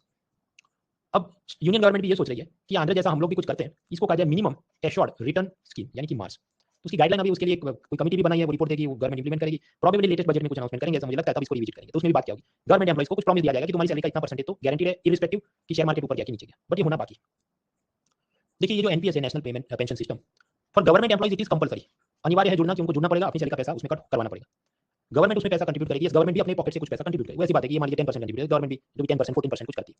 जो बाकी सिटीजन है, प्राइवेट सिटीजन मेरे आपके जैसे लोग, कैन वी ज्वाइन एनपीएस, तो जब हाँ आपकी मर्जी है, voluntary, if you want to join you can join, लेकिन आप समझो आप तो गवर्नमेंट एम्प्लॉय नहीं है, तो गवर्नमेंट आपके अकाउंट में कोई पैसा कंट्रीब्यूट नहीं करेगी, तो आपने खुद के दम पे 50,000 इन्वेस्ट किया था आपने किया, गवर्नमेंट ये नहीं कहेगी कि हम भी 50,000 को कंट्रीब्यूट करेंगे ना। हाउएवर जब भी आप एनपीएस में पैसा इन्वेस्ट करते हैं तो उसमें कुछ इनकम टैक्स में आपको माफी मिलेगी, इतने पैसे पे इनकम टैक्स नहीं लगेगा वगैरह, वो क्या मामला है सेकंड पिलर में बजट के साथ हम लोग देखेंगे। सो दैट इज एनपीएस। तो आप समझिए मिडिल क्लास यंग पर्सन दो बातें हो सकती है, जैसे मेरे आपके जैसे प्राइवेट सिटीजन है तो भी एनपीएस है। एडिशनली हमारे पास और भी ऑप्शन है, वी आर अदर सिटीजन या private citizen, we can join NPS also, या फिर एचडीएफसी एसबीआई आईसीआईसीआई पेंशन वगैरह और भी पेंशन कंपनी अपनी प्राइवेट स्कीम चलाती है, उसमें भी आप पैसा इन्वेस्ट कर सकते हैं। हम वापस आते हैं एनपीएस जो कि गवर्नमेंट एम्प्लॉय के लिए था, जो रिटायरमेंट होने के बाद सपोज 58 पे रिटायर हुआ, अब उसका पेंशन चालू होगा, अब पेंशन चालू होगा तो then he has to visit the government office every year, suppose in the month of November retired government employee ने सरकारी पेंशन डिपार्टमेंट में जाना होगा कि मैं जिंदा हूं, वो जाके अंगूठा मारे, उसका फिजिकल लाइफ सर्टिफिकेट जनरेट होगा कि तुम जिंदा हो, और फिर उसे पेंशन उसकी अमाउंट रिलीज होगी। तब समझ सकते हैं अगर you are retired government employee, you have to go to office, तो इसमें तो काफी हार्डशिप होगी और ब्राइबरी का स्कोप बढ़ता है, क्योंकि वो पेंशन ऑफिसर है, वो नहीं अभी तो मेरा लंच ब्रेक चल रहा है, नहीं ये तो तुम्हारा फाइल में ये बाकी है, he will try to demand some रिश्वत ब्राइबरी फ्रॉम यू। तो गवर्नमेंट ने क्या रिफॉर्म लिया है कि retired government employee does not have to go to pension office, वो कोई भी सरकारी बैंक, पब्लिक सेक्टर बैंक में या कम्युनिटी सर्विस सेंटर सीएससी क्या के सरकारी साइबर कैफे, वहां जाएगा, वहां आधार नंबर दिखाए और बायोमेट्रिक डिवाइस होगा, वहां पर अंगूठा मार देगा तो ऑनलाइन एक्सेप्ट हो जाएगा कि दिस मैन इज अलाइव और उसका पेंशन क्लियर करो। तो ये जो सिस्टम बनी इसको क्या कहेंगे, जीवन Pramaan digital life certificate. Jeevan Pramaan digital life certificate क्या गवर्नमेंट एम्प्लॉय ने after retirement he doesn't have to visit the office to prove that he is alive and yet his pension amount will be clear. अब ये वाली चीज जो कि government employees के लिए थी, गवर्नमेंट ने 2020 में कहा कि ईपीएफओ में भी जो पेंशनर होते हैं, जैसे रिलायंस की फैक्ट्री में काम करने वाला मजदूर रिटायर हो गया, ईपीएफओ वाला पेंशन उसको मिलेगा, तो उसको भी ईपीएफओ ऑफिस में तो जाके अंगूठा लगाना पड़ता था पहले क्या है, तो उसको भी ऐसा डिजिटल लाइफ सर्टिफिकेट मिल जाए, ऐसी गवर्नमेंट ने अलाउ किया है। So it is available both for government employees as well as EPFO वाले वर्कर्स। ये मैंने आपको बताया कि आप जाएंगे कोई सरकारी बैंक में और आपने जाके आधार नंबर और बायोमेट्रिक में अंगूठा लगाना है, पर समटाइम्स बहुत जो बूढ़े लोग हो जाते हैं तो फिंगरप्रिंट उसकी बचती नहीं है, वो स्कैनर पे कुछ डिटेक्ट नहीं होता है, so then how to go about it. तो अब से गवर्नमेंट ने ये कहा कि जो ईपीएफओ में पेंशन के वक्त आपको ऐसा जीवन प्रमाण डिजिटल लाइफ सर्टिफिकेट बनाना है, अगर फिंगरप्रिंट स्कैन काम नहीं करता तो फेशियल रिकॉग्निशन से भी उसको डिटेक्ट कर ले, ऐसी हम टेक्नोलॉजी डेवलप करें। सो that is also an application of facial recognition technology. Means paper 3 के अंदर एक मुद्दा एप्लीकेशन ऑफ साइंस टेक्नोलॉजी, तो फेशियल रिकॉग्निशन टेक्नोलॉजी तुरंत लोग को क्या अच्छा वो सब इकट्ठा कर जेम्स बॉन्ड और वो ट्रेन में चढ़ा के उतरा और बम डाला कि नहीं डाला, that is one thing in the law and order and surveillance and detection, but apart from that ये भी इसके सब एप्लीकेशंस है, फेशियल रिकॉग्निशन फॉर पेंशनर्स। आगे बढ़ते हैं। तो हम लोग समझ रहे थे पेंशन लोअर मिडिल क्लास और गरीब लोग जो फैक्ट्री में काम करते हैं उनके लिए मेन स्कीम क्या है, EPF. Middle class young person जो मतलब 30,000 50,000 ऐसी सैलरी है, गवर्नमेंट एम्प्लॉय है तो भी एनपीएस है, प्राइवेट सेक्टर एम्प्लॉय तो भी एनपीएस तो है। अभी थोड़ा और ऊपर बढ़ते हैं, एक टॉपिक समझते हैं फिर देख लेते हैं। मिडिल क्लास सीनियर सिटीजन जिसकी उम्र 60 या उससे ज्यादा है और उसको अब सपना आ गया कि नहीं भाई मुझे तो पेंशन मिल नहीं रहा है और मुझे कोई ज्वाइन करना चाहिए था, तो ऐसे लोगों के लिए पीएम वय वंदना योजना। ये पीएम वय वंदना योजना कुछ ऐसी है, सीनियर सिटीजन जिसकी एज 60 या उससे ज्यादा है वो पैसा देगा एलआईसी को, एलआईसी वो पैसा आगे इन्वेस्ट करेगा शेयर बॉन्ड गवर्नमेंट सिक्योरिटी में, और सीनियर सिटीजन को प्रॉमिस किया जाएगा कि आपको 8% इंटरेस्ट या 7% इज गारंटीड। और इसमें कोई लिमिट्स होती है कि मिनिमम 1.50 लाख से लेकर 15 लाख आप इन्वेस्ट करो और फिर आपको हर महीने ये जो इंटरेस्ट है वो इंस्टॉलमेंट में मिलेगा, तो उस हिसाब से आपका 10,000 पेंशन वगैरह कुछ ना कुछ बन जाएगा। तो ये जो स्कीम थी उसका नाम था पीएम वय वंदना स्कीम। हालांकि आई थिंक 2023 में इसको डिसकंटिन्यू करेंगे। तो एक लाइन में याद रखना है कि this scheme was meant for middle class senior citizen. LIC में पैसा इन्वेस्ट करते, इंटरेस्ट मिलने वाला था और इंटरेस्ट को वो मंथली बेसिस पे आपको रिटर्न करते, तो उस हिसाब की स्कीम थी। एक लाइन में याद करना है। एक बार पूछी हुई थी इसकी पूरा फीचर, तो एक लाइन का जवाब था उसका। इसके बाद और भी मुद्दे हैं अभी, अटल पेंशन और चीजें, प्रधानमंत्री श्रम योगी मानधन वगैरह। Will do that with fresh mind. Let's take a break for 5 minutes. तब तक आपको स्लाइड दिखो, हम आगे बढ़ते हैं।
Two more minutes.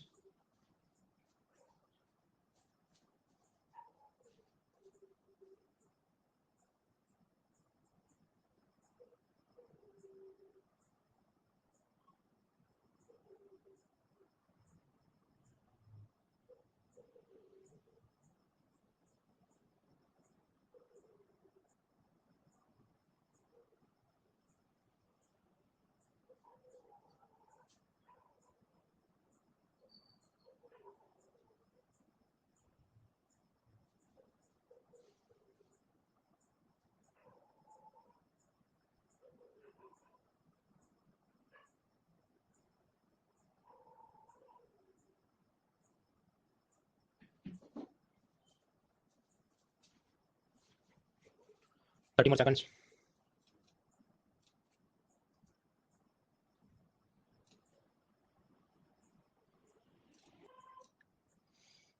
Right friends, आगे बढ़ने से पहले tell me voting line, can you see me, can you hear me? True false में बताइए वोट करके। नूफान, तेजस्वी, नवनीत, जतिन साथी, Harshit, Binu and others answer is yes, we move forward. 4% बोले नहीं देख सकते तो कीबोर्ड पे कंट्रोल या कंट्रोल शिफ्ट प्रेस करो, क्रोम ब्राउजर यूज करो, एरॉन डिसेबल करो, इंटरनेट से देख रहे हैं, make sure the speed is good, then it should work. Now इसके आगे बहुत सारी छोटी छोटी स्कीम्स है, पर उससे पहले हमने कुछ वर्ड्स को समझना है। Types of workers.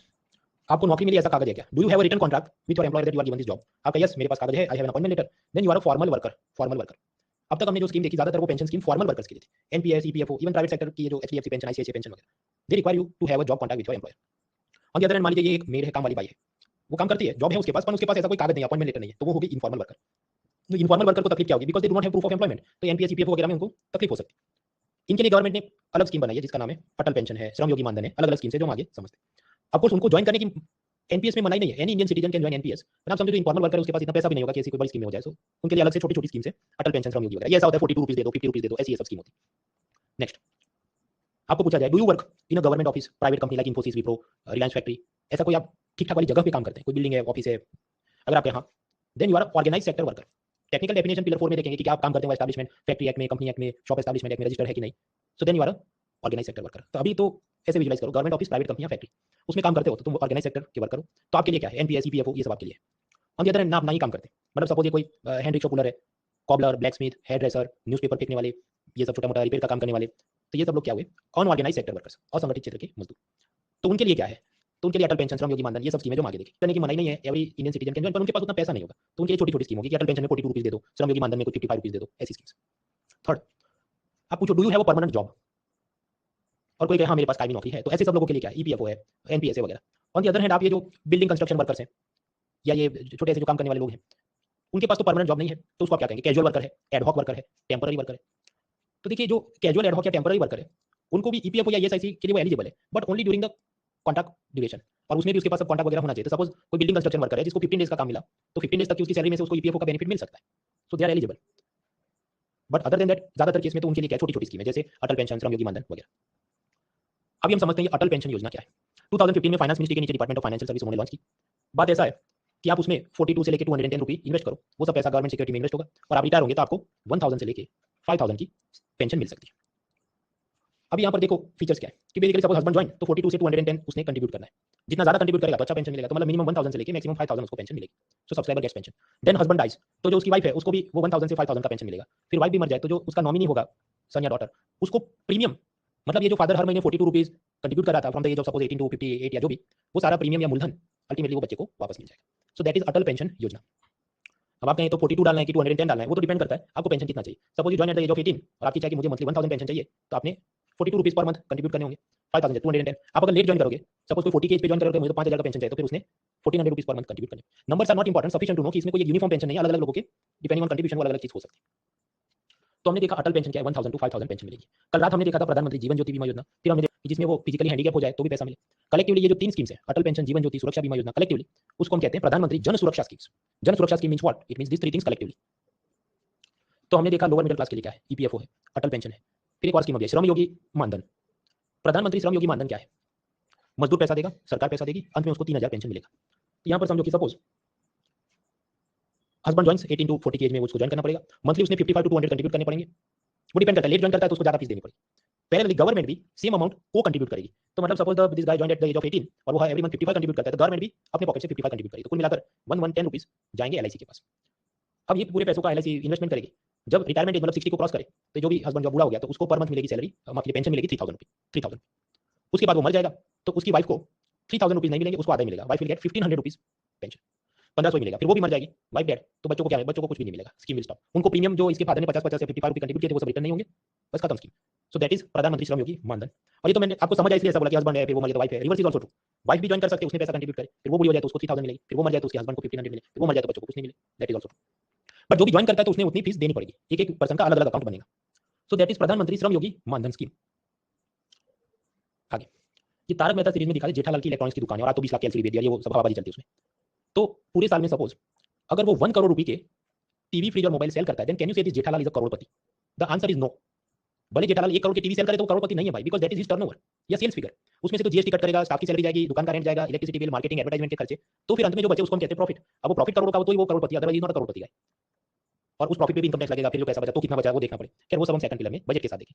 तो अभी के लिए विजुलाइज करो कि ये जो जेठालाल है वो करोड़पति नहीं है, वो एक लघु व्यापारी है, अ स्मॉल ट्रेडर।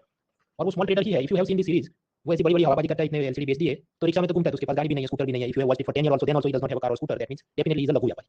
तो ऐसे जो लघु व्यापारी है, स्मॉल ट्रेडर है, उनके लिए भी सेम टू सेम स्कीम सरकार ने लॉन्च की। कौन सी? यही भाई कि आप 55 टू 100 रुपए कंट्रीब्यूट करो, गवर्नमेंट भी 55 टू 100 रुपए कंट्रीब्यूट करेगी। फिर ये जो जेठा है उसको कितना 3000 पेंशन मिलेगा, फिर वो मर जाए तो उसकी वाइफ जो कि आजकल अलग सिटी में रहती है उसको 1500, फिर वो भी मर जाए तो उसका जो बेटा है उसको कुछ नहीं मिलेगा। सो दैट इज लघु व्यापारी मानधन स्कीम। तो हमने देखी श्रमयोगी मानधन, वो तो हमने समझी, लघु व्यापारी मानधन वो भी समझी। ऐसी एक स्कीम है किसान मानधन जो फार्मर्स के लिए, अप टू 2 हेक्टेयर जिसकी जमीन हो। सब में कॉमन फीचर है 3000 पेंशन, जब आप मर गए तो आपके हस्बैंड या वाइफ को 1500 पेंशन, फिर वो भी मर जाए तो चिल्ड्रन विल गेट नथिंग। ठीक है, तो अब तक हमने जितनी पेंशन स्कीम्स देखी उसे हम दो टाइप में क्लासिफाई कर सकते हैं। Question is very simple, is your pension dependent on share market? तो एनपीएस याद करो, एनपीएस ऐसा है कि pension depends on share market, तो उसे हम कहते हैं डिफाइंड कंट्रीब्यूशन। डिफाइंड कंट्रीब्यूशन मतलब आपको कितना पैसा इन्वेस्ट करना है वो चीज डिफाइंड होगी कि हर महीने या हर साल आप इतना पैसा इन्वेस्ट करो, but the return is not fixed. On the other hand EPFO था, अटल पेंशन था, अटल पेंशन में क्या था 1000 टू 10 नहीं, तो इसलिए हम उसको क्या कहेंगे? Defined benefit. क्योंकि बेनिफिट तो व्याख्यायित हो गया ना भाई कि अटल पेंशन है तो इट इज डिफाइंड कि 1000 टू 5000 पेंशन है, चाहे कुछ हो जाए शेयर मार्केट में, you will get this money. So that is defined benefit. उसी तरह हमने आगे जो देखे श्रमयोगी मानधन 3000 रुपए pension, then you die, husband और वाइफ विल गेट 1500, वो भी डिफाइंड बेनिफिट टाइप का पेंशन। ईपीएफओ में भी जो मिले वो डिफाइंड बेनिफिट वाला पेंशन है, समझते हैं? देखिए ईपीएफओ मैंने आपको बताया थ्री थिंग्स। पहला प्रोविडेंट फंड जो कि लॉन्ग टर्म की फिक्स्ड डिपॉजिट जैसा है, उसमें तो मैंने आपको बताया अराउंड 8% इंटरेस्ट मिलेगा। दूसरा इंश्योरेंस, वो मर गए तो फैमिली को पैसा मिले। तीसरा पेंशन, हाँ तो पेंशन कितना मिलेगा? 1000 मिलेगा, 5000 मिलेगा, क्या मिलेगा? तो उसकी फॉर्मूला है employ pension scheme of EPFO. उसकी फॉर्मूला कुछ ऐसी है कि लास्ट रिटायर होने से पहले लास्ट 5 ईयर की क्या सैलरी थी, कितने साल जॉब की, डिवाइड बाय 70 करके जो नंबर है। अब ये फॉर्मूला काम की नहीं है क्योंकि अलग-अलग वेबसाइट पे अलग-अलग तरीके से उसको डिराइव करके लिखते हैं। Formula is not important, sufficient to know कि फॉर्मूला में देखो कहीं पे भी ये नहीं लिखा कि शेयर मार्केट में क्या हुआ, what was the average increase in the Sensex और निफ्टी, फॉर्मूला में नहीं लिखा है, अनलाइक एनपीएस वगैरह में जो चलता है। इसलिए ईपीएफओ का भी जो पेंशन है तो no it is not linked with share market performance, इसलिए ईपीएफओ वगैरह भी क्या हुआ? डिफाइंड बेनिफिट टाइप की स्कीम। तो defined contribution and defined benefit. Defined contribution मतलब डिपेंड्स ऑन शेयर मार्केट, जैसे एनपीएस है या भी एचडीएफसी, आईसीआईसीआई या इनके कोई प्राइवेट इंश्योरेंस प्लान खरीदते हैं, प्राइवेट कंपनी एम्प्लॉय या सिटीजन, तो वो सभी ऐसा हो जाएगा डिफाइंड कंट्रीब्यूशन। लास्टली प्रवासी भारतीय बीमा योजना। प्रवासी भारतीय मतलब इंडिया के वर्कर जो अमेरिका, कनाडा कहीं पर गए नौकरी करने, तो उनके लिए गवर्नमेंट की स्कीम है। अब ये स्कीम कंपलसरी है कुछ लोगों के लिए। किसके लिए? तो Saudi Arabia, Qatar, UAE, Libya, Malaysia, ये सब ऐसे देश हैं कि they do not have good labour protection laws. मतलब आप कतर में जाओ नौकरी करने, तो आपका जो एम्प्लॉयर है आपका वीजा पासपोर्ट ले लेगा ताकि आप भाग नहीं जाओ, फिर एकदम छोटे से रूम में आपको रखेगा, दिन में 12 घंटे काम कराए, खाने को भी नहीं मिले, छुट्टी भी नहीं मिले। ऐसी वहाँ पर सब एक्सप्लॉइटेशन होती है और आप जाके कंप्लेन भी करो तो भी उनकी कोर्ट या पुलिस भी आपको हेल्प नहीं करे।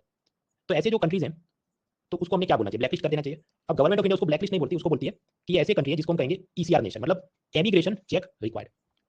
एक होता है इमिग्रेशन, मतलब अंदर आना, भारत के अंदर बाहर से कोई आए, और ये हो रहा है एमिग्रेशन, भारत का आदमी दुबई कतर कहीं जा रहा है, तो वो लोग जाएंगे तो उनके अलग पासपोर्ट वीजा बनेंगे, उस पर गवर्नमेंट ज्यादा चेकिंग करेगी तुम्हारा एजेंट कौन है, वहां पर तुम्हारी नौकरी क्या रूल्स रेगुलेशन डॉक्यूमेंट मिला कि नहीं।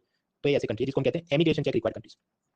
तो जो भी वर्कर, इंडियन वर्कर वहां जाता है दुबई सऊदी अरब वगैरह में, compulsorily he must join the scheme. कौन सी प्रवासी भारतीय बीमा योजना, वो नहीं ज्वाइन करेगा तो गवर्नमेंट उसका वीजा पासपोर्ट अप्रूव नहीं करेगी कि तुम जा नहीं सकते। फिर ये वर्कर है जो ये जैसे भारत मूवी में गया सलमान खान, उसने प्रीमियम भरना है, उसमें इंश्योरेंस मिलेगा, वो बीमार हो गया, हेल्थ इंश्योरेंस से मर गया तो वापस घर लाना है, उसके पैसे, प्लेन का खर्चा, everything will be covered. So that is प्रवासी भारतीय बीमा योजना। तब तक हमने देखा मिडिल क्लास सीनियर सिटीजन उनके लिए पीएम वय Vandana Yojana, middle class young person तो एनपीएस है, लोअर मिडिल क्लास तो उसमें ईपीएफओ है, फैक्ट्री में काम करता है तो इधर छोटा मोटा अलग से कोई काम करता है जैसे कारपेंटर, रिक्शा पुलर वगैरह तो अटल पेंशन, श्रम योगी मानधन, फार्मर है तो किसान मानधन, लघु व्यापारी है तो कर्म योगी मानधन। तो ये सब स्कीम हमने देखी। ये सभी स्कीम कैसी थी, the client will have to contribute some money, 42 rupees 55 rupees कुछ तो पैसा डालना था। पर जो कोई गरीब आदमी ये कहने में तो बहुत गरीब हूँ, I have no capacity to even give a single पैसा एज प्रीमियम और फीस, तो उनके लिए भी पेंशन स्कीम्स है, उसको कहते हैं NSOAP. So what if a poor person has no capacity to contribute any fees और प्रीमियम फॉर सच स्कीम, तो क्या है, रूरल डेवलपमेंट मिनिस्ट्री की नेशनल सोशल असिस्टेंस प्रोग्राम यानी एनएसओएपी स्कीम है। ये किसके लिए, तो बिलो पॉवर्टी लाइन बीपीएल के लिए। बीपीएल क्या होता है वो पिलर 6 में देखेंगे, अभी के लिए एक्सेप्ट बहुत गरीब है तो उनको तो 1 रुपया भी इन्वेस्ट नहीं करना, बैठे बिठाए पेंशन मिल जाना है, we will get money without contributing any subscription fees. तो रूरल मिनिस्ट्री सब topic national social assistance programme जो बीपीएल फैमिलीज के लिए। अब इसके भी अलग अलग कंपोनेंट्स हैं। एक कुछ Indira Gandhi old age pension जो 60 की एज से चालू होता है, अब उसके अंदर यूनियन गवर्नमेंट 200 रुपये देगी, फिर अगर ये आदमी 80 ईयर से ऊपर हो जाए तो 500 पर मंथ पेंशन देगी। सामने स्टेट गवर्नमेंट को कहा कि ऑप्शनली आपको भी एक्स्ट्रा पैसा देना है, आप दे सकते हैं। सो फॉर एग्जांपल यूपी में पहले कुछ था समाजवादी पेंशन, तो उसमें और 500 देंगे, तो दिस जेंटलमैन विल गेट 1000 रुपये पेंशन। ये बात है।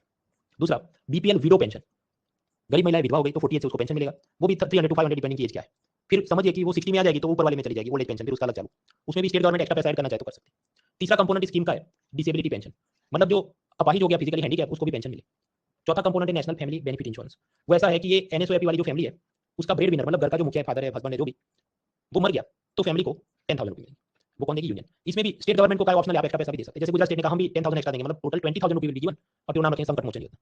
तो स्टेट सर्विस की तैयारी करते हो तो अब ये सब स्टेट की कौन सी कंपोनेंट है वो देखनी चाहिए। लास्टली अन्नपूर्णा, वो ऐसा है कि अगर कोई सीनियर सिटीजन है, बुजुर्ग आदमी है, जो कायदे से नेशनल सोशल असिस्टेंस प्रोग्राम के लिए एलिजिबल है, तो उसको मिलना चाहिए 200-500 पेंशन, बट स्टिल अनकवर नहीं मिल रहा है। अब उसके अलग कारण हो सकते हैं, सपोज वो ये सब चीजों में क्या वो रेशन कार्ड या रजिस्टर है कि नहीं, वो दूसरे स्टेट में रहता है, उसका आधार कार्ड या कुछ मैच ना होता हो, फॉर व्हाटएवर रीजन सपोज उसको नहीं मिल रहा है ये सब, तो फिर गवर्नमेंट उसको हर महीने 10 किलोग्राम अनाज फ्री में दे देगी, तो उस चीज को क्या कहेंगे, अन्नपूर्णा स्कीम। तो ये सब कंपोनेंट हो गए नेशनल सोशल असिस्टेंस प्रोग्राम की। बेसिकली आइडिया क्या है, BPL family type insurance pension और ये अनाज मिल सकता है।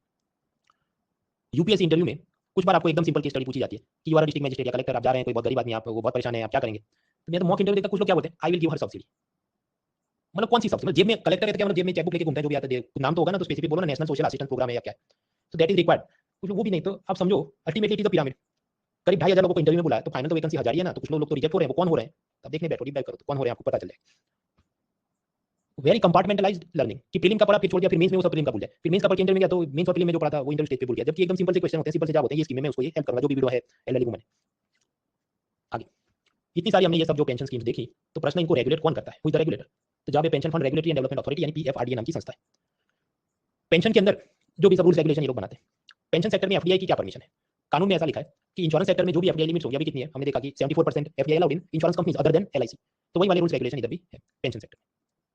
ये जो पेंशन सेक्टर का रेगुलेटर है पीएफआरडीए, वो पब्लिक सेक्टर की पेंशन कंपनी को रेगुलेट करता है, जैसे एलआईसी, एसबीआई, यूटीआई पेंशन वगैरह, पर वो ईपीएफओ को रेगुलेट नहीं करता। क्यों, ईपीएफओ का खुद का अलग से ट्रस्टी बोर्ड है, वो अलग उसका कानून है, उससे रेगुलेट होता है।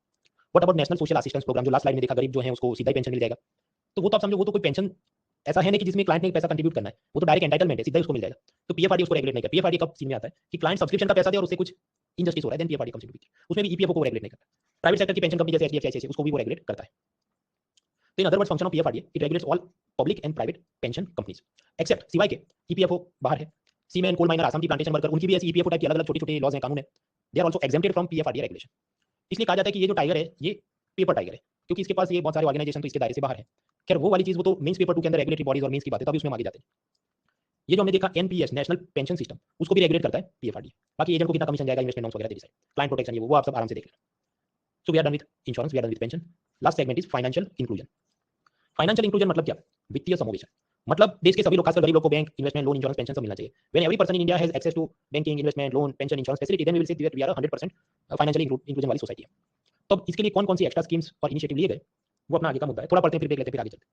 बैंकिंग में समझते जनधन, आरबीआई आज़ादी के बाद से गांव गांव तक ब्रांच फैले, गरीबों को बैंक अकाउंट खोले, उसके लिए इनिशिएटिव लेती। उसमें 60s में उसने एक स्कीम चालू की, lead bank scheme. Lead bank scheme ऐसा कहता है कि जैसे क्लास में टीचर है बट वो सबका होमवर्क चेक नहीं कर सकते, या सब लोग डिसिप्लिन में आए कि नहीं, शू को पॉलिश किया कि नहीं, नाखून काटे कि नहीं, so then what teacher will do, teacher will appoint a class monitor. तो उसी तरह आरबीआई भी हर एक डिस्ट्रिक्ट में एक बैंक को क्लास मॉनिटर बना देगी कि ये डिस्ट्रिक्ट के अंदर बेस्ट काम हो, बाकी बैंक भी अच्छा काम करे, तुम ये सब देखो, इनिशिएटिव लो, साथ में मिलकर जो भी नए वर्कशॉप करने में, लोन मेला लगाना है, अवेयरनेस ड्राइव चलानी है, ये सब तुम खेल करो।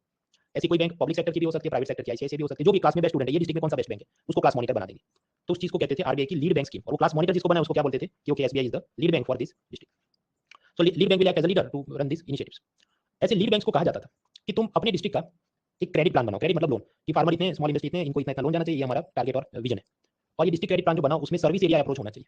अब सर्विस एरिया अप्रोच क्या है मेरे को नहीं पता, क्योंकि वो कोई बुक्स के अंदर दिया नहीं, नेट पे भी सर्च करो तो इतना 60s की पुरानी पुरानी मैनुअल पढ़ो तो कुछ मिले। तो इनमें क्रेजी क्वेश्चन पूछ लिया कि ये जो सर्विस एरिया अप्रोच है वो किसके साथ एसोसिएटेड है, रूरल डेवलपमेंट प्रोग्राम नहीं, Mahatma Gandhi national rural employment guarantee scheme नहीं, नेशनल स्किल डेवलपमेंट मिशन नहीं, किसके साथ, lead bank scheme. Totally crazy, मतलब कोई बुक्स अपनी जो नॉर्मल पढ़ाई के लिए एकेडमिक होनी चाहिए कहीं पर भी कुछ नहीं, ना कोई न्यूज़पेपर के अंदर बात, बस पूछ लिया। तो क्या करना चाहिए, इसको स्किप करना चाहिए। मैंने आपको आगे भी बताया, ये सब करने बैठोगे तो बाकी सब्जेक्ट रह जाएंगे। एक होता है कि कौन सी चीज मैनेजेबल है उसको करेंगे, आगे बढ़ेंगे। Even in share market, share market में आपने दो कंपनी पैसा लगाया, इन्फोसिस एंड सपोज रिलायंस, तो समझिए दोनों एक साथ सक्सेस हो ऐसा जरूरी नहीं है। इट इज पॉसिबल रिलायंस 10% आपको फायदा करे, इन्फोसिस 2% डाउन भी चला जाए, तो पर नेट तो आपका 8% फिर भी आया ना, तो उतना लेके आगे बढ़ो। फिर ऐसा नहीं इन्फोसिस में मेरा 2% लॉस हो गया, तो जब तक रिलायंस 12% नहीं देता मैं तो नहीं निकलूंगा, तो आपका पैसा और डूब जाएगा, फिर तब तक तो ये और गिरना है share market. Anyways coming back, आजादी के बाद से to increase the penetration of banking sector in rural areas, गांव तक बैंकों को पहुंचाने के लिए क्या क्या हुआ। बैंकों का नेशनलाइजेशन, जो हमने 1 में समझा था, अलग अलग स्टेज में हुआ। बहुत सारे लोगों को यकीन नहीं होता था कि हम तो बैंक में पैसा डालेंगे, डूब गया तो कौन बचेगा। तो 61 में कानून बना दिया CCC, deposit insurance credit corporation, कि अप टू 5 लाख रुपए of your deposits are protected. Cooperative bank में बहुत स्कैम होते थे, तो 66 में उनको आरबीआई के बैंकिंग रेगुलेशन एक्ट मिला, लेकिन उसमें तकलीफ है जो आप जानते थे, ड्यूअल सुपरविजन, स्टेट गवर्नमेंट भी रेगुलेट करे, उस चीज को फिर इसके आसपास उसको भी फिक्स किया गया कि ड्यूअल रेगुलेशन को खत्म करें। लीड बैंक स्कीम मैंने आपको बताया, फिर स्टेट लेवल बैंकर्स कमेटी बनाई, हालांकि वो इतना इंपॉर्टेंट नहीं, वगैरह वगैरह चला। इन सब में जो बड़ी लैंडमार्क कोई अगर स्कीम हो, ये हो 2014 में प्रधानमंत्री जनधन योजना। जनधन योजना एक लाइन में बोलना होता है, गरीब लोगों के बैंक अकाउंट खोलो, गरीबों का बैंक खाता खोलो योजना। अब ये जो बैंक अकाउंट खुलेगा उसको कहते हैं basic saving bank deposit account. Basic का मतलब क्या है, जैसे डिज्नी हॉटस्टार के अंदर 3-4 लेवल के अकाउंट होते हैं, बेसिक सिर्फ या नेटफ्लिक्स की बात करें, नेटफ्लिक्स में बेसिक वो सिर्फ मोबाइल पे चले, सपोज 199, फिर आपने टीवी पे भी दिखना चाहिए तो उसका एडवांस अकाउंट होता है वगैरह। सिमिलरली यहाँ बेसिक अकाउंट का मतलब क्या है, उसमें बहुत सारी लिमिटेशंस होती है कि फॉर एग्जांपल आप एटीएम से महीने में 4 बार विड्रॉल कर सको, फिर आपको ओवरड्राफ्ट फैसिलिटी मिलेगी, लेकिन 6 महीने की आपकी हिस्ट्री अच्छी होगी तो ये आपको मिलेगी वगैरह। So there will be lot of limitations, some features may not be available, इसलिए इसको कहते हैं बेसिक अकाउंट। छोटे बच्चों का भी खुल सकता है, तो minor account also possible, 10 year या उससे ज्यादा वाले सबके खुल सकते हैं। जीरो बैलेंस खुल सकता है, लेकिन फिर आपको वो चेकबुक नहीं देगा। चेकबुक कब देगा, जब आप बैंक में कुछ पैसा डालोगे तो चेकबुक देगा। क्या आप समझ, जीरो बैलेंस है बैंक वाला, उसको चेक भी देगा, चेकबुक देगा, ये किसी को चेक इशू भी करेगा तो बाउंस हो जाना है, तो क्यों माथा पच्ची करे बैंक में, सो दे नॉट। यहाँ पर आपको ओवरड्राफ्ट मिलता है, यस ओवरड्राफ्ट आप जानते हैं, it is one type of short term temporary loan. कितना मिल सकता है, अप टू 10,000 रुपीज, और उसमें शर्त है they will look at your history for 6 month, 6 महीने तक मान लीजिए आप एवरेज 2,000 रुपीज आपका बैलेंस रहता है, तो फिर आपको 10,000 का ओवरड्राफ्ट नहीं मिलेगा, 2,000 का ही देगा। So overdraft is a loan, तो you have to return the money, वापस करना होगा, इंटरेस्ट के साथ वापस करना होगा, and within 3 years you have to return it back. Overdraft में भी गवर्नमेंट ने कुछ रूल्स बनाए कि सपोज एक फैमिली है, ये एक हाउस होल्ड है, तो उसमें 5 लोग हैं, तो 5 लोग के 5 ओवरड्राफ्ट, और इनको 10,000 टाइम्स 5 मतलब 50,000 लोन मिल जाएगा, ऐसा नहीं है। पूरी फैमिली में only one account holder will get overdraft facility, and preferably जो वुमन अकाउंट जो भी है, वाइफ है, मदर है, डॉटर है, उसको ये फैसिलिटी अनलॉक कर देंगे। अब कुछ लोग कहेंगे पर इनको कैसे पता चला कि ये 2 जन एक फैमिली है, भाई वो आधार कार्ड और राशन कार्ड वगैरह के अंदर लिखा होता है, तो दे विल, राशन कार्ड के अंदर लिखा होता है फैमिली में कितने लोग हैं, सो दे विल आइडेंटिफाई। दूसरा, ये जो जनधन अकाउंट है उसके साथ आपको मुफ्त में दुर्घटना बीमा मिलता है, you get free accident insurance coverage. मान लीजिए जो भी 1 लाख, तो गाड़ी लेके जा रहे हैं, एक्सीडेंट हो गया तो पैसा आपको दिया जाएगा, जो भी ट्रीटमेंट हॉस्पिटल के खर्चे। प्रश्न है ऐसी, जो भी ये एक्सीडेंट इंश्योरेंस है, suppose LIC Jan Dhan account holder को दे रही है, इसका प्रीमियम या फीस कौन भर रही है, तो जो बैंक अकाउंट होल्डर है उसके लिए तो फ्री है, पर प्रीमियम कौन भर रही है, national payment corporation of India, NPCA. And everyone is eligible, जो भी हस्बैंड वाइफ चिल्ड्रन जितने भी बैंक अकाउंट है, all of them will get this free accident insurance. अब आप लोग कहेंगे कि एनपीसीआई को ऐसा दिल क्यों आ गया, चुपचाप बनाओ जो ये यूपीआई भीम आईएमपीएस वो सब काम कर, ये तुम क्या फीस देने बैठ गए दूसरों। तो एनपीसीआई का यहाँ पर एक मोटिव है, एनपीसीआई ने शर्त की है कि I will give this free accident insurance का फीस टू एलआईसी और अदर इंश्योरेंस कंपनी। शर्त है कि ये जनधन बैंक अकाउंट होल्डर को मैं रुपए डेबिट कार्ड दे रहा हूँ, उस बैंक अकाउंट होल्डर ने एवरी 90 डेज कम से कम एक बार मेरा रुपए कार्ड यूज करना होगा, भले शॉपिंग नहीं कर रहा है तो कम से कम एटीएम मशीन में इंसर्ट करके क्या बैलेंस है उतनी इंक्वायरी के लिए भी यूज करना होगा। If you do that only then I will pay this insurance fees या प्रीमियम्स टू इंश्योरेंस कंपनी। तो एलआईसी आप समझो इस बार क्या कर रहा है, रुपए कार्ड का एडॉप्शन बढ़ा रहा है, क्योंकि 90 दिन पे चेक करेगा तो उसका दिल आ गया, अभी फ्लिपकार्ट अमेज़न पे कुछ ना कुछ डिस्काउंट चलता है तो खरीदेगा, then he will do more. और आप जानते हैं रुपए के अंदर वो सब पेमेंट होगी, तो ultimately at some point merchant discount rate और वगैरह से NPCI will be able to make some money. ये जो फ्री एक्सीडेंट इंश्योरेंस है वो government employees income tax payer उनको नहीं मिलता, क्योंकि वो सब गरीब नहीं है, तो उनको एनपीसीआई उनके खाते में ये सब नहीं है।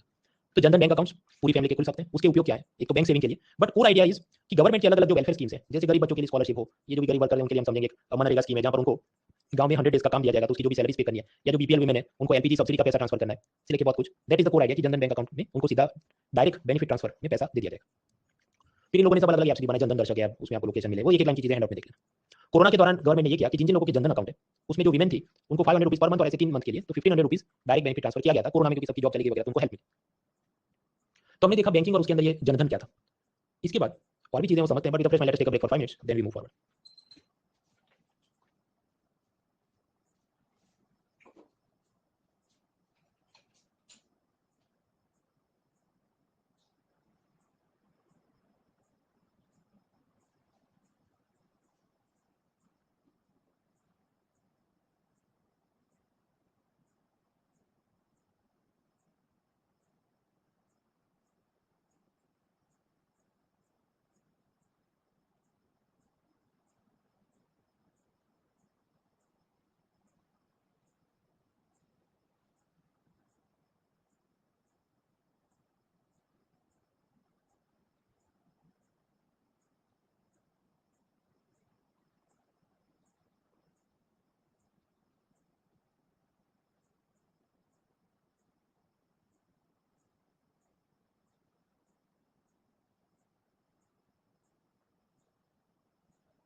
3 more minutes.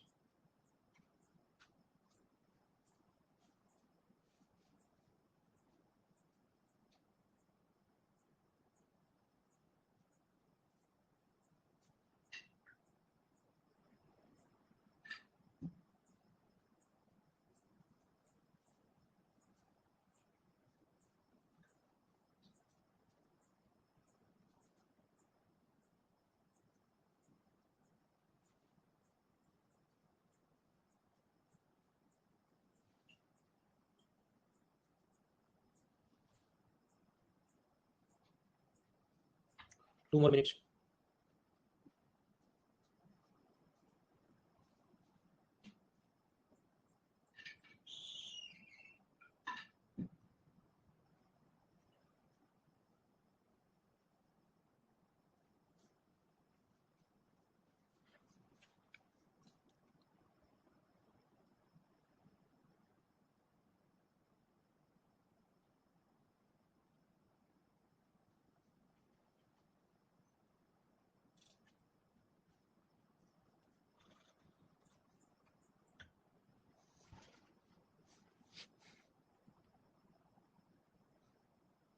ऑलराइट फ्रेंड्स, आगे बढ़ने से पहले tell me the voting lines. Can you see me, can you hear me? क्या आप मुझे देख सकते हैं, सुन सकते हैं? साक्षी, ओंकार, तेजस्वी, अर्पिता, सुप्रिया, त्रिभुवन, हर्षिल, शिवान, अदर्स, सरीजस, वी मूव फॉरवर्ड। तो हमने देखा banking, financial inclusion of the poor people. उसके लिए बैंकिंग में मेन चीज क्या है? प्रधानमंत्री जनधन योजना। गरीबों को लोन मिले उसके लिए प्रायोरिटी सेक्टर लैंडिंग नॉर्म्स है, वो चीज हम ऑलरेडी मॉनेटरी पॉलिसी के साथ देख चुके हैं। उसके बाद चीज आती है इन्वेस्टमेंट। मतलब आप समझिए बैंक अकाउंट में पैसा सेव किया तो कितना 3%, 6%, मे बी 8% इंटरेस्ट मिलेगा। But what if you want more profit, more return on investment? तो उसके लिए आपको लॉन्ग टर्म में पैसा इन्वेस्ट करना चाहिए कि 15 ईयर्स के लिए मैं अपना पैसा लॉक कराता हूं और मुझे इतना मतलब जो रिटर्न उसमें मिल जाए। तो ऐसी जो चीजें उसे कहें हम इन्वेस्टमेंट। इन्वेस्टमेंट में जाने लायक दो चीजें, small savings and chit funds. First of all, small saving यानी कि लघु बचत योजना क्या है? वो ऐसा है कि long term investment 7 year, 8 year, 15 year आपका पैसा लॉक कर देंगे। जैसे post office saving scheme, senior citizen saving scheme, national saving certificate, Kisan Vikas Patra, public provident fund, Sukanya Samriddhi Yojana. ये सब में क्या होगा? These are examples of small saving schemes. Basically you give the money for whatever 5 years, 8 years, 15 years, वो सब पैसा जाएगा government के पास, national small saving fund NSS में। और उसमें से the money will be given out as loans to union government and some selected state government जिनकी इकोनॉमिक सिचुएशन अच्छी ना हो तो उनको कुछ लोन में पैसा चला जाएगा और आपको प्रिंसिपल इंटरेस्ट आपको वापस मिलेगा। प्रश्न, इस पे कितना इंटरेस्ट मिलेगा? 8% मिलेगा, 9% में क्या ब्याज मिलेगा? तो याद रखना, interest rates are decided by department of economic affairs, जो कि फाइनेंस मिनिस्ट्री के नीचे। अब आप समझिए इंटरेस्ट रेट में भी क्या चलता है कि पूरे साल में वो 4 बार अनाउंस करते हैं क्वार्टरली, कि अप्रैल में जून का एक, फिर जुलाई अगस्त सितंबर का, फिर अक्टूबर नवंबर दिसंबर का, फिर जनवरी फरवरी मार्च का। तो साल में 4 बार ये लोग अनाउंस करेंगे कि अब इंटरेस्ट रेट इतना होगा। तो आप समझते हैं करंट अफेयर्स पीरियड वाले इसको कितनी बार लिखेंगे? 4 बार लिखेंगे। सो will not prepare for 4 times, will prepare only for 1 time. और ये हमने जान लिया कि ये क्या था। तो हर बार क्वार्टरली बेसिस पे खत्म देखने नहीं बैठेंगे क्या चल रहा है। देखिए ये जितनी स्कीम है, मिनिमम मैक्सिमम कितना पैसा इन्वेस्ट कर सकते हैं, वो बहुत काम का नहीं। लेटेस्ट जो चीजें आई वो एक दो उसको समझना है। तो एक तो सुकन्या समृद्धि स्कीम और दूसरी लेटेस्ट बजट में महिलाओं के लिए स्कीम आई थी, दो स्कीम को हम समझते हैं। फर्स्ट इज सुकन्या समृद्धि योजना। सिंपल है, डॉटर या बेटी के नाम पे लॉन्ग टर्म फिक्स डिपॉजिट है। 2015 में सरकार ने लॉन्च किया बेटी बचाओ बेटी पढ़ाओ योजना। उसी के साथ जुड़ा है कि उसी के एक सब कंपोनेंट समझ लो, सुकन्या समृद्धि योजना। वो ऐसा कहता है आपके घर में डॉटर हैज बीन बोर्न तो उसका 0 to 10 ईयर्स के बीच में अकाउंट खोल लो बैंक के अंदर या पोस्ट ऑफिस में भी खोलो। एनुअली आप मिनिमम 250 से लेके मैक्सिमम 1.50 लाख, 1.5 लाख रुपया आप इन्वेस्ट करो और ये इन्वेस्ट करते जाओ करते जाओ करते जाओ। लेकिन जो डिपॉजिट करनी है अप टू 40 एज हो जाए बेटी की तब तक ही डिपॉजिट करनी है। उसके बाद डिपॉजिट नहीं करनी, वो पैसा उधर ही लॉक हो जाएगा और एनुअली उस पे इंटरेस्ट मिलता है। प्रश्न, कितना इंटरेस्ट मिलेगा? ओरिजिनली 9% देते थे, आजकल अराउंड 8.5 चलता है। ये जो इंटरेस्ट है वो टैक्स फ्री है, मतलब ये जो बेटी को पैसा मिला तो उस पे उसको कोई इनकम टैक्स नहीं भरना है। अब यहाँ पर जो भी रकम होगी, मान लीजिए 10 लाख रुपए हो गए, तो उसमें से 50% अमाउंट ये लड़की 18 एज पे विड्रॉ कर सकती है और बाकी 50% या हम टोटल 100% वो 21 की एज पे विड्रॉ कर सकती है। ये जो अकाउंट है उसमें एक शर्त होती है, अगर लड़की की शादी 21 से पहले हो गई तो अकाउंट को क्लोज कर देंगे। आप समझो अकाउंट क्लोज करते उसमें तकलीफ क्या होगी कि आपको जो अराउंड 8.5% इंटरेस्ट मिल रहा है, जो कि बहुत अच्छी बात है, वो नहीं मिलेगा। फिर वो नॉर्मल बैंक अकाउंट जैसा होगा, 3%, 6% जो भी ब्याज चलता होगा। और बाकी के जो सपोज ये लड़की की शादी हो गई 18 पे, तो 18 to 21 उतने साल जो ब्याज मिला वो उसमें सब इनकम टैक्स वगैरह जो माफ होना था वो सब नहीं हो। So this premature account closure in case of early marriage, वो क्यों सरकार किया है? To discourage early marriage. जल्दी उसकी शादी नहीं हो जाए और वो अपनी जो भी हायर एजुकेशन जॉब कुछ करना है वो कर सके। अभी आप जानते हैं लड़कियों की शादी की मिनिमम एज क्या? 18। गवर्नमेंट ने जया जेटली कमेटी बनाई, दे हैव रेकमेंडेड कि it should be increase to 21। वो कानून जब पास होगा तब की बात है, पर actually government wants to delay marriages for women. Additionally latest budget 2023 में सरकार ने एक ऐसी और नई स्मॉल सेविंग स्कीम लॉन्च करी जिसका नाम है महिला सम्मान बचत पत्र। ये महिला सम्मान बचत पत्र में क्या मिलेगा? आप जाओ जो भी बैंक या पोस्ट ऑफिस में 2 साल के लिए पैसा डिपॉजिट करो, मैक्सिमम कितना? 2 लाख रुपए, और ब्याज कितना मिलेगा? 7.5%। फिर एक स्मॉल सेविंग स्कीम है जिसका नाम है सीनियर सिटीजन सेविंग स्कीम। पहले इसमें मैक्सिमम 15 लाख रुपए डिपॉजिट हो सकते थे, अब इसको रिफॉर्म किया कि अब से मैक्सिमम 30 लाख रुपए डिपॉजिट हो सकते हैं। तो हमने देखा स्मॉल सेविंग स्कीम्स क्या है। आगे का मुद्दा व्हाट इज चिट फंड। देखिए चिट फंड में पहले सुकून से पढ़ाता था कि कैसे काम करता है ये वो, बट इसको जल्दी खत्म है। उसका कारण ये कि ये जो भी शारदा चिट फंड स्कैम, रोज वैली चिट फंड स्कैम, वो सब चीजें भी पुरानी हो चुकी हैं, वो इतनी हॉट एंड हैपनिंग है ही नहीं कि उसका कोई एमसीक्यू का सीन बने। तो इसलिए हम इसको कम टाइम में खत्म करें, एकदम बेसिक आइडिया लेके। हमने बिटकॉइन और वो सब में थोड़ा ज्यादा टाइम लिया, क्यों? Now they are the hot and happening things, this is not hot and happening thing nowadays. Anyways, chit fund क्या है? चिट फंड के अंदर एक उसका मैनेजर होता है जिसको हम कहते हैं फोरमैन। जो मेंबर्स होते हैं खासकर गरीब लोग उसमें जुड़ते हैं, वो मंथली बेसिस पे कुछ पैसा कंट्रीब्यूट करें, 100 रुपये 100 रुपये 100 रुपये। और ये जो फोरमैन है वो उन्हीं मेंबर में से किसी को, ये जितना पैसा इसके पास है, सपोज 10,000, तो ये जो भी इसको 10,000 लोन में दे देगा। ऐसा ये चिट फंड चलता है। इसको कौन रेगुलेट करता है? यूनियन और स्टेट गवर्नमेंट दोनों रेगुलेट करते हैं। और आप जानते हैं जहां पर भी ड्यूअल रेगुलेशन होता है तो कांड होते हैं। So then some scams have happened. उसके बाद गवर्नमेंट ने कुछ लीगल रिफॉर्म लिया, लेकिन बहुत ही जोरदार अब चीज हो रही नहीं। So we not spend more time in it.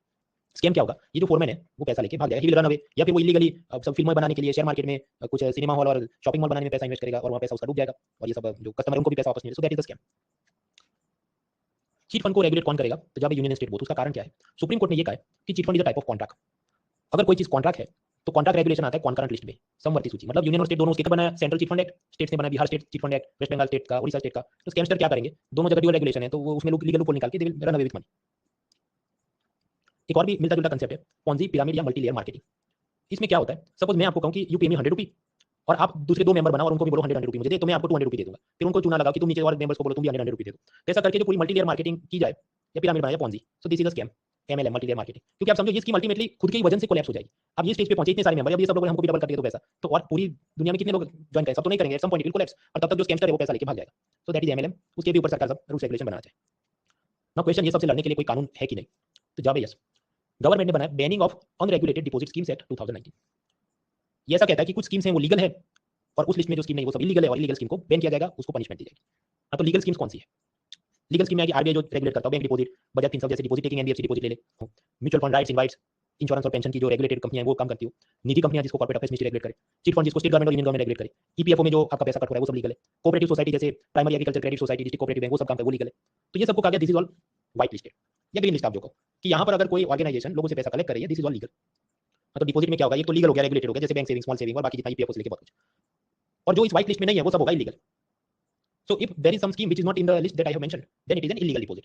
Illegal या unregulated deposit के एग्जांपल क्या है? जैसे कोई ज्वेलर या बिल्डर आपको कहे कि आपने 11 इंस्टॉलमेंट भरना है, 12वां इंस्टॉलमेंट मैं भरूंगा और ये ज्वेलरी या ये मकान आपका हो गया। ऐसा करके आप कोई खेल करे तो वो सब इलीगल डिपॉजिट।